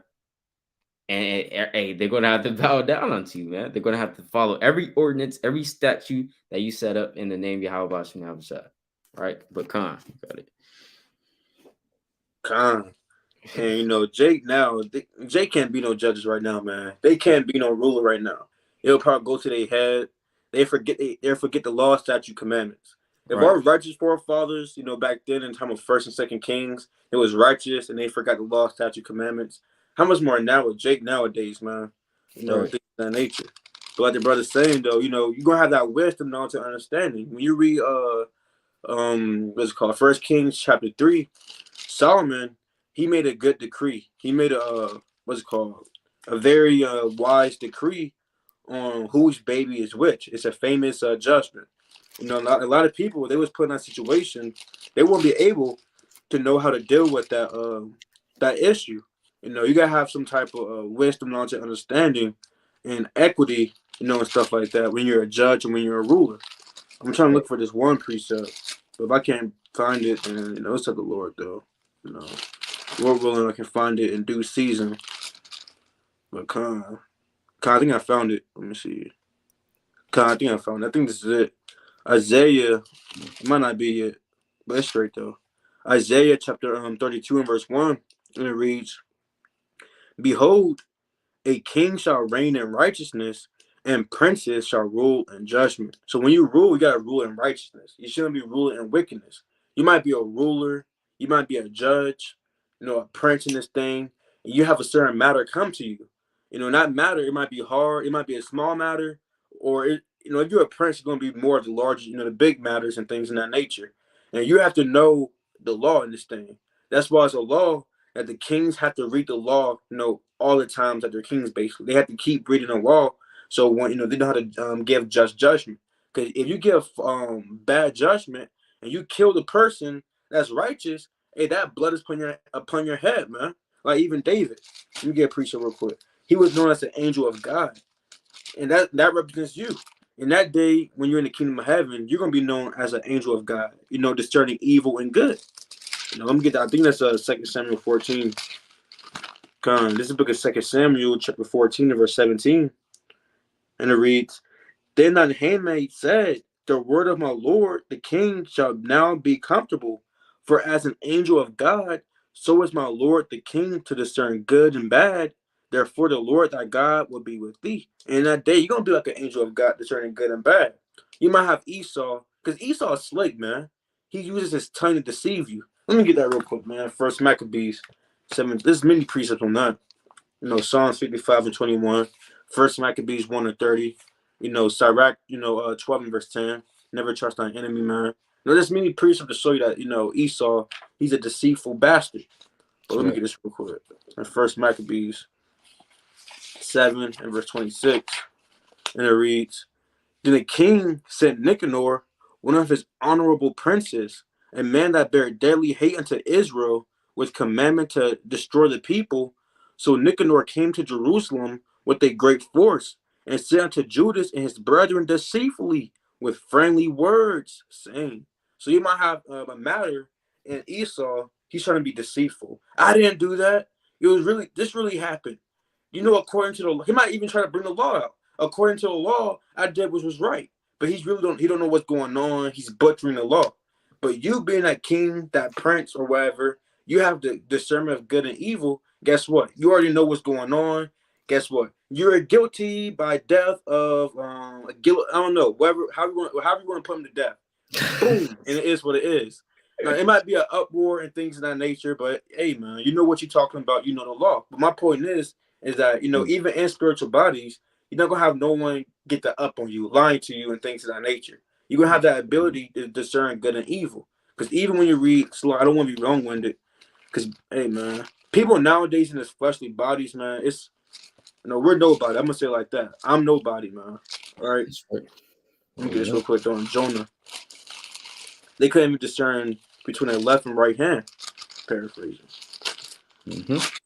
This is the book of Jonah. Bear with me.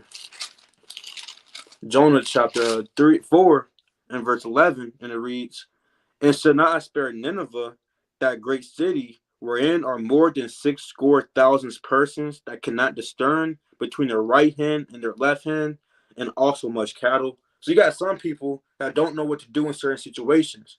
You always hear them say, "Oh, I don't know, I'm just chilling." So I don't know, I'm gonna leave it up to them. I don't know, I don't know. They always get that dang on shoulder shrug, man. I don't know, I don't know. Right in that day, you gonna know in that thing, man, because the Lord gave Right. you a certain what's it called spirit. I won't get one more precept. It might be two more. So I gotta get two more. It's gonna be in the same You chapter good. though. You good. You already brought it out, but there's another verse in that same verse. I think. Let me see. Con. There's a Wisdom of Solomon, chapter 6 and verse 1. There's gonna be one more precept, 6 and verse 1, and it reads, "Hear therefore, O ye kings, understand, learn, ye that be judges of the ends of the earth." So if you're a judge, you have to know the law, and that's gonna be in what? Your inward parts in the new covenant. So you're gonna know the law like the back of your hand in this thing, man. The Right. same way you know the cheat code to GTA, the same way you know how to do that dunk in 2K, man. It's the same way you're gonna know how to, I don't want to compare it like that, but the same way you're gonna know the law, statute, commandments, man. But Con, you got the king. So like, Con. No, yeah, you're good, man. Con, that's right. That's right. Hey, because those glorified bodies, it's gonna make everything 10 times better. Because imagine being in the kingdom of heaven with this body that we have right now. I mean, it would be cool, but at the same time, you know, you're gonna have yeah. It's not gonna go so well. It's not gonna last forever. We would put it like that, because you're gonna have brothers. They might give them dominion, and then they're gonna use it and abuse it, right? And then now everything's going out of order, and then you got brothers committing adultery. You still might have brothers committing adultery in the kingdom of heaven, man. If we were still in these fleshly bodies, that is, right? But out of all out of all of these women, you still have to commit adultery, man. Just something about the adultery spirit, right? Something about it.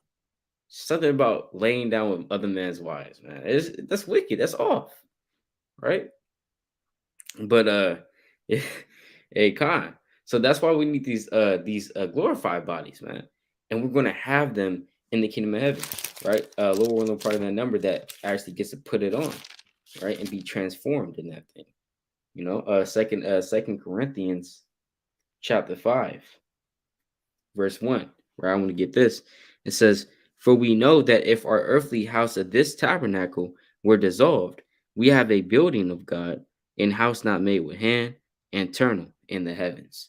So this earthly house of our tabernacle is going into what? This fleshly body, right? That's what it's going into, right? So let's go to a precept for that. Let's go to Wisdom of Solomon, chapter 9, verse 15. Wisdom of Solomon, chapter 9, and verse 15. "For the corruptible body presseth down the soul, and the earthly tabernacle weigheth down the mind that museth upon many things." So this earthly tabernacle, it weighs down the mind that museth upon many things. Because remember, a lot of times with sin, sin comes with the mind first. Because you might think a thought and then act upon that thought. That's a lot of times how sin works in this thing, right? But it says wave down the mind that it's like the earthly tabernacle. So that earthly tabernacle is going to your flesh. Your flesh, it presses down the soul, presses down your spirit. You want to read, what I'm saying, like how the Lord said in Matthew 26, verse 41. This watch and pray. The spirit indeed is willing, but the flesh is weak. So you're willing to do a video, but you're tired, man. You want to do 3 videos, an hour each long. You want to do that straight, what I'm saying, before you go to sleep. But will your flesh allow it? You know what I'm saying? Although your spirit is willing. So is that enmity between the spirit and the flesh. Guess what? In the kingdom of heaven, that war is going to be done. It's going to be over with. Brothers trying to get that war over with, man. Hey, sometimes, in a war, even if a war lasts about 3 years, 4 years long, That's still a long time to the soldiers. Imagine you fighting on the battlefield, right? Fighting in the battlefield, bullets flying, right? Your damn friend right next to you got shot in the head. Now he's out. He's dead. You've known him for 20 years. He's dead, right? That's what happens in war, man. You know what I'm saying? A lot of sorrow, a lot of pain. You know, you're living in the trenches, rats all around of you.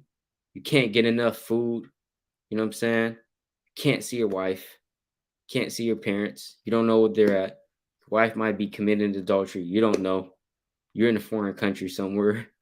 Hey man, it's madness, right? It's madness. And you know, and wars that last that long, that's even a long time for them. So hey, even with us, we're wary, man.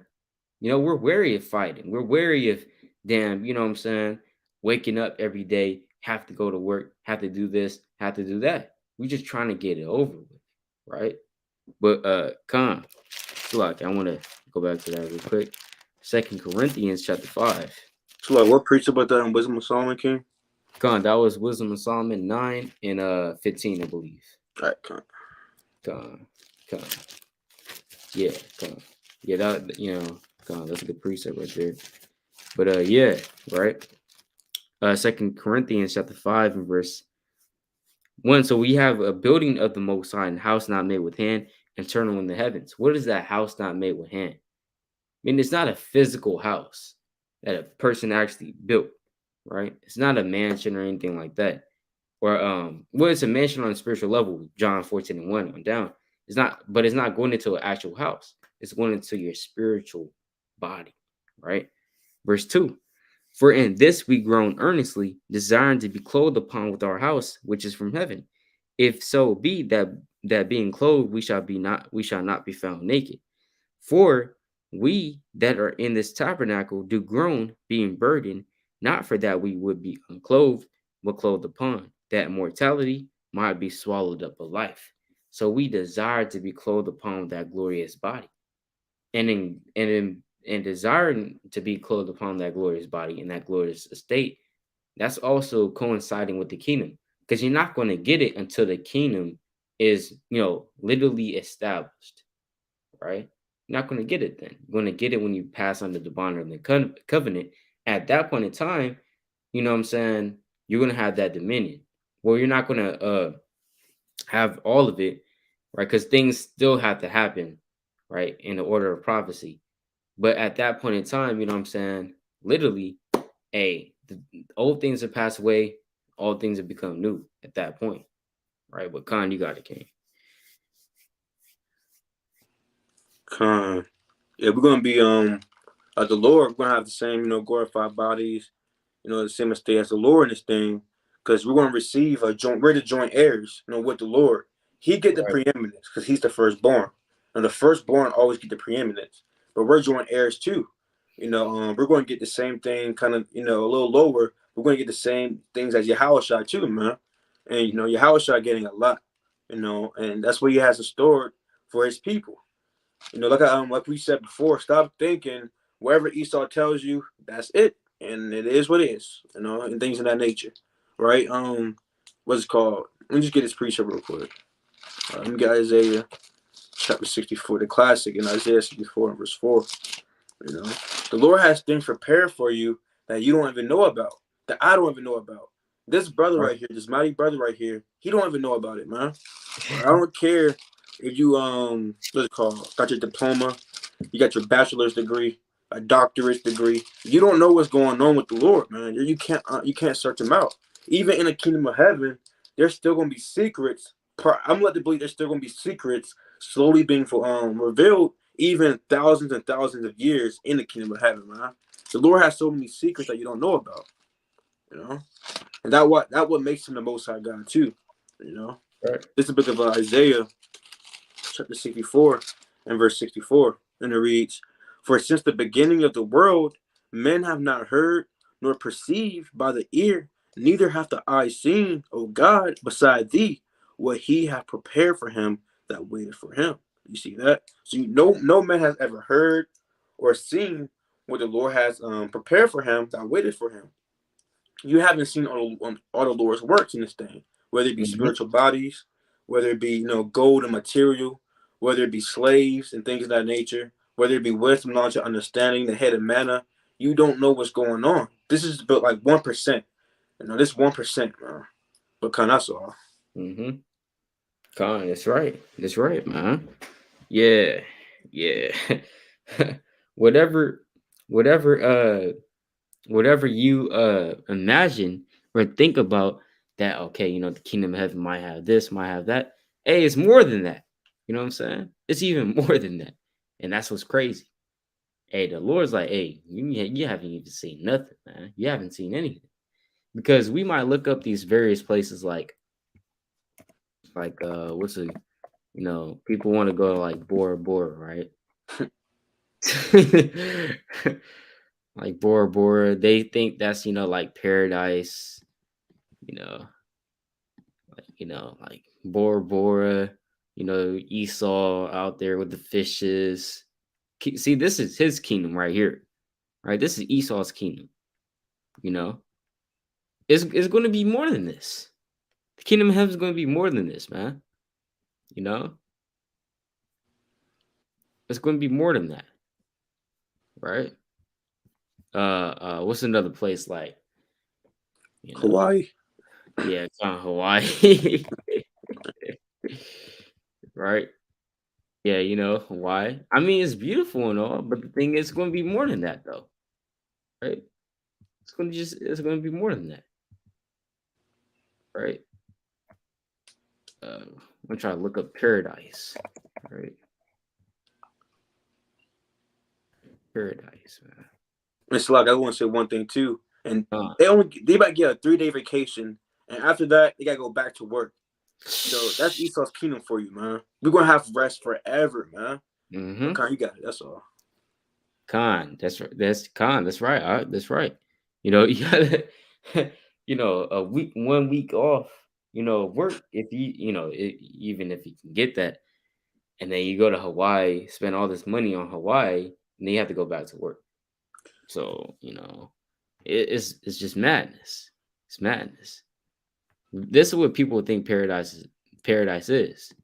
And the kingdom, it might look like this, It might look like this. More gold, though, right?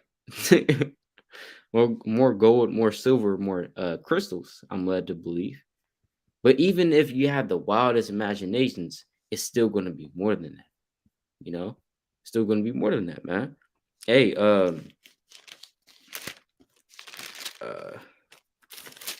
when you go to Isaiah, even when you go to Isaiah chapter 65 and verse 25, it says, the wolf and the lamb shall feed together, and the lion shall eat straw like the bullock, and the dust shall be the serpent's meat. They shall not hurt nor destroy in all my holy mountain, saith the Lord. So even on the physical level, the wolf and the lamb, they're going to feed together. They're not going to be eating each other up. You're not going to have because when you look at wildlife, it's really violent. Animals are really violent, man. Let's just put it like that. You have ants going, attacking a damn cockroach, just all over the cockroaches, tearing them apart, man, alive.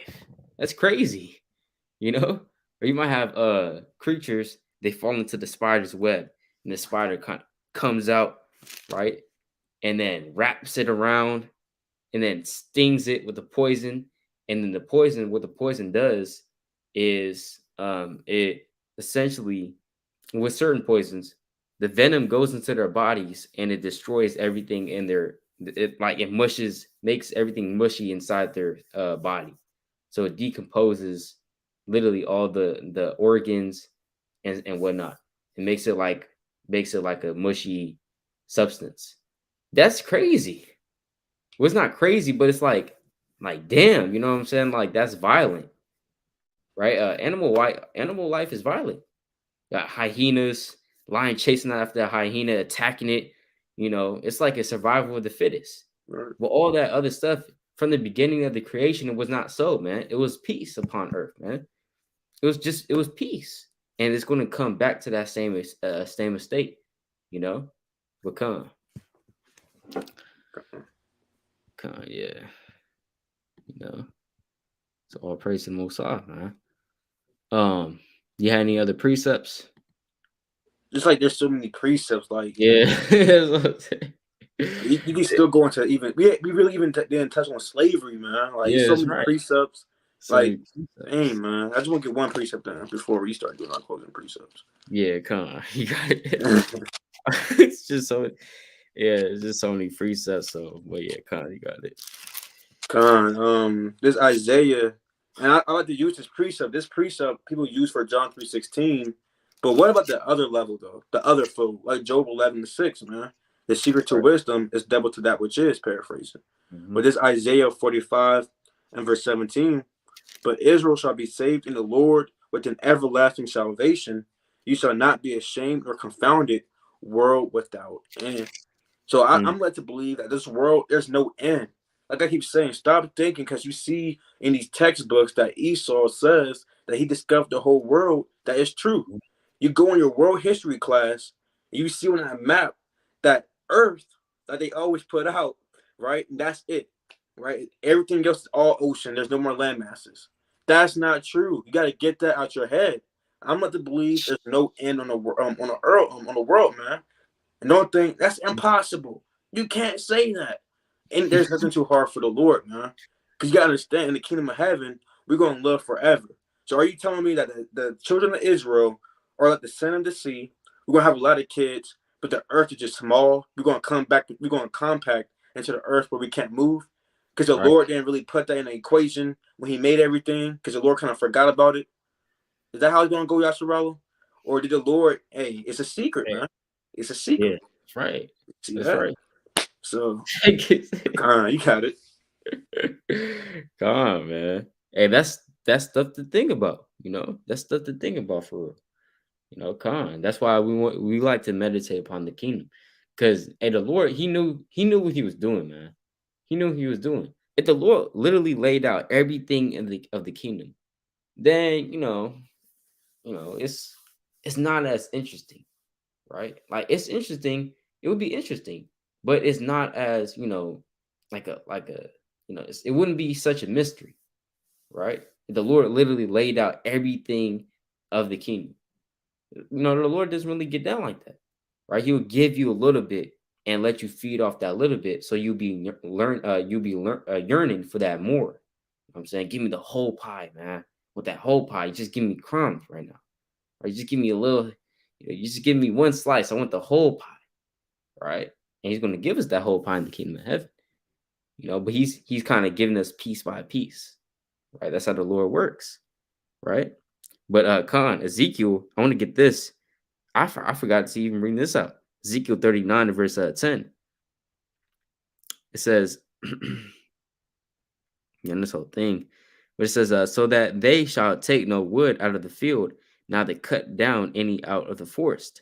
For they shall burn the weapons with fire, and they shall spoil those that spoil them, and rob those that rob them, saith the Lord God. Want to rob those that robbed us. Who robbed us, man? The other nations.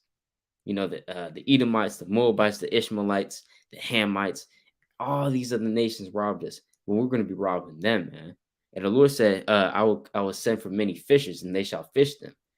And afterward, I will send for many hunters, and they shall hunt them from every mountain and from every hill and out of the holes of the rocks, man. Hey, Lord willing, we're part of that number, right? That's the hunters in this thing.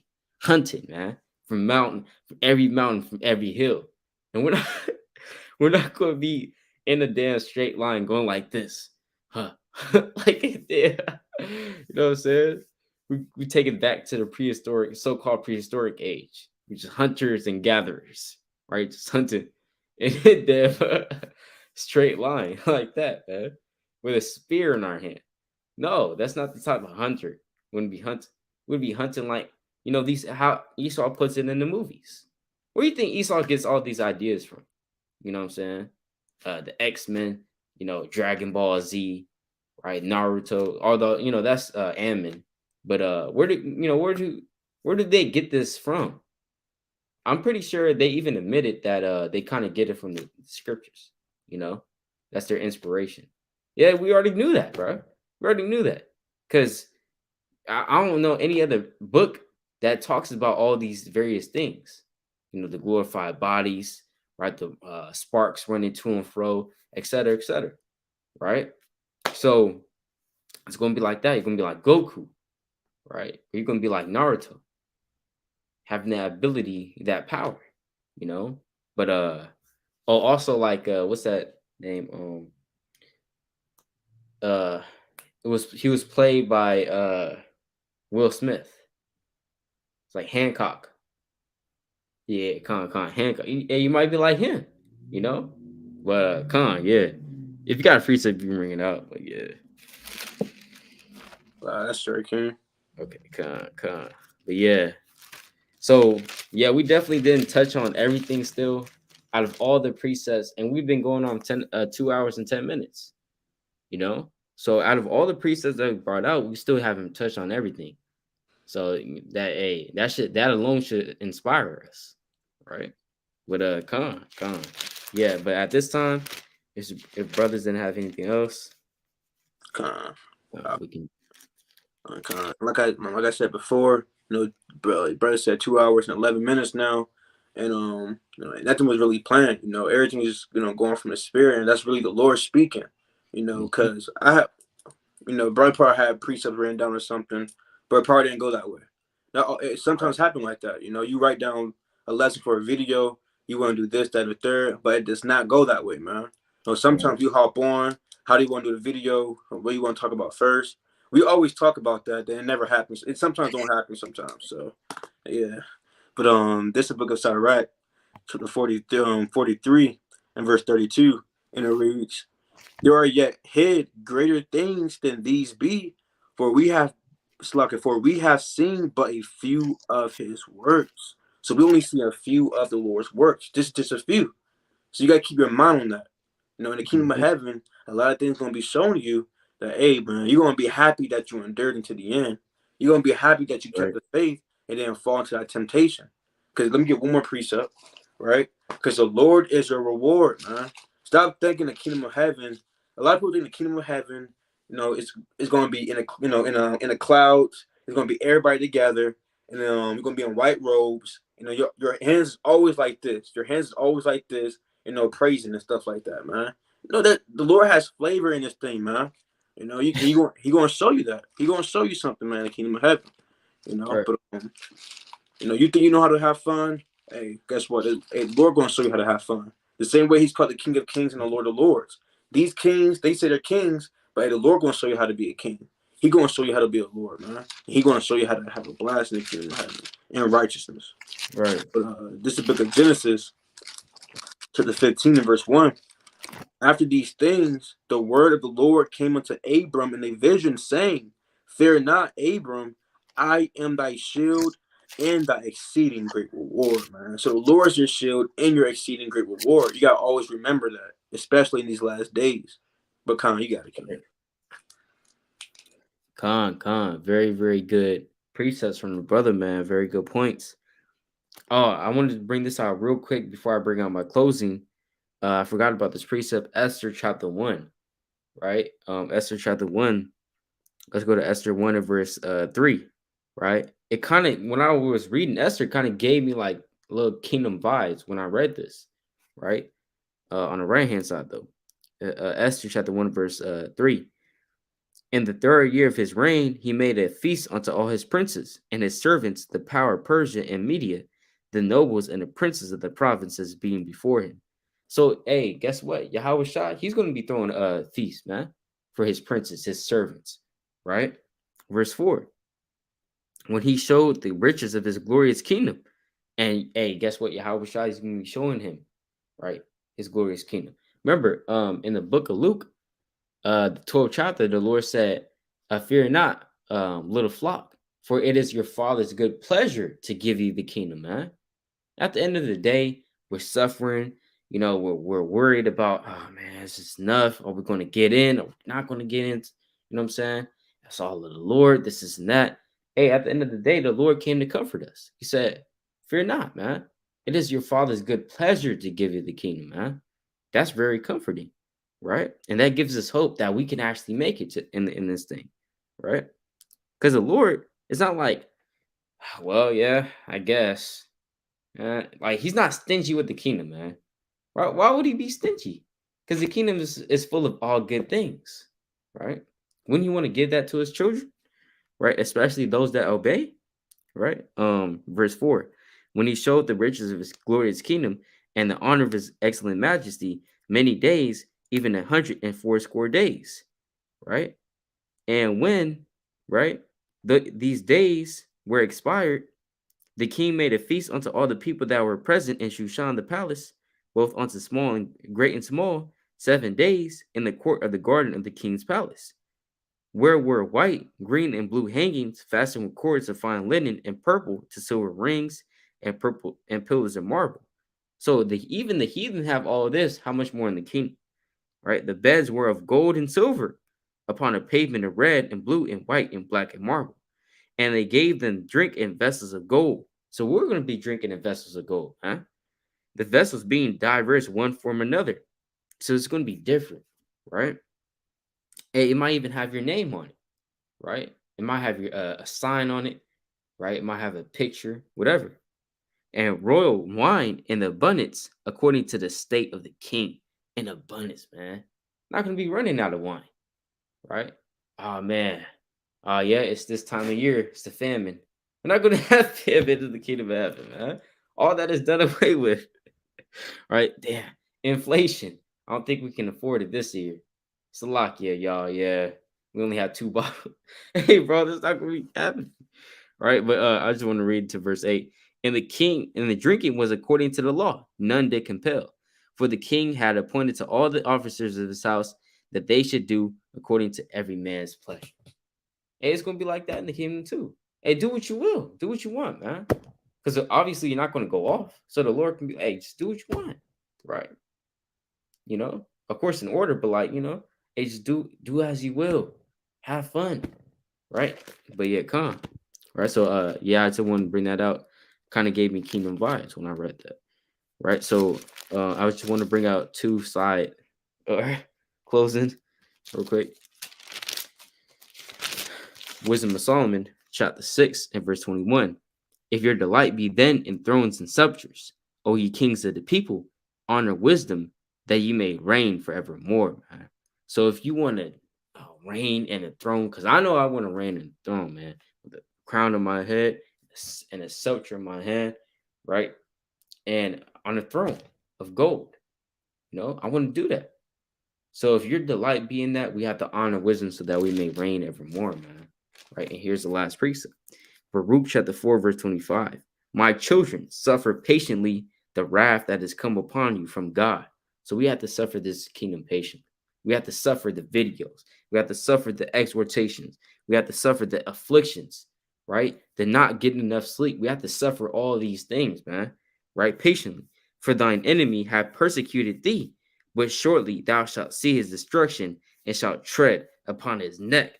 Bahasham, Yahawashi, man. Hey, that's a very, very good precept, man. And we can't wait to tread upon his neck, the glorified bodies, right? And have peace finally in the kingdom of heaven. Come, right? So with that, all praise to Yahawah, Lord willing, this is edifying. Lord willing, this has been a good video to all that may have watched this, right? The water for tuning in. This is Brother Yasharala. Brother AHBAYAH. Coming back, y'all, yet another video through the spirit and power Yahawah, Lord willing, all Israel has a blessed and a beautiful, beautiful Shabbat through the spirit. So come. So come. Kwam Yasharala.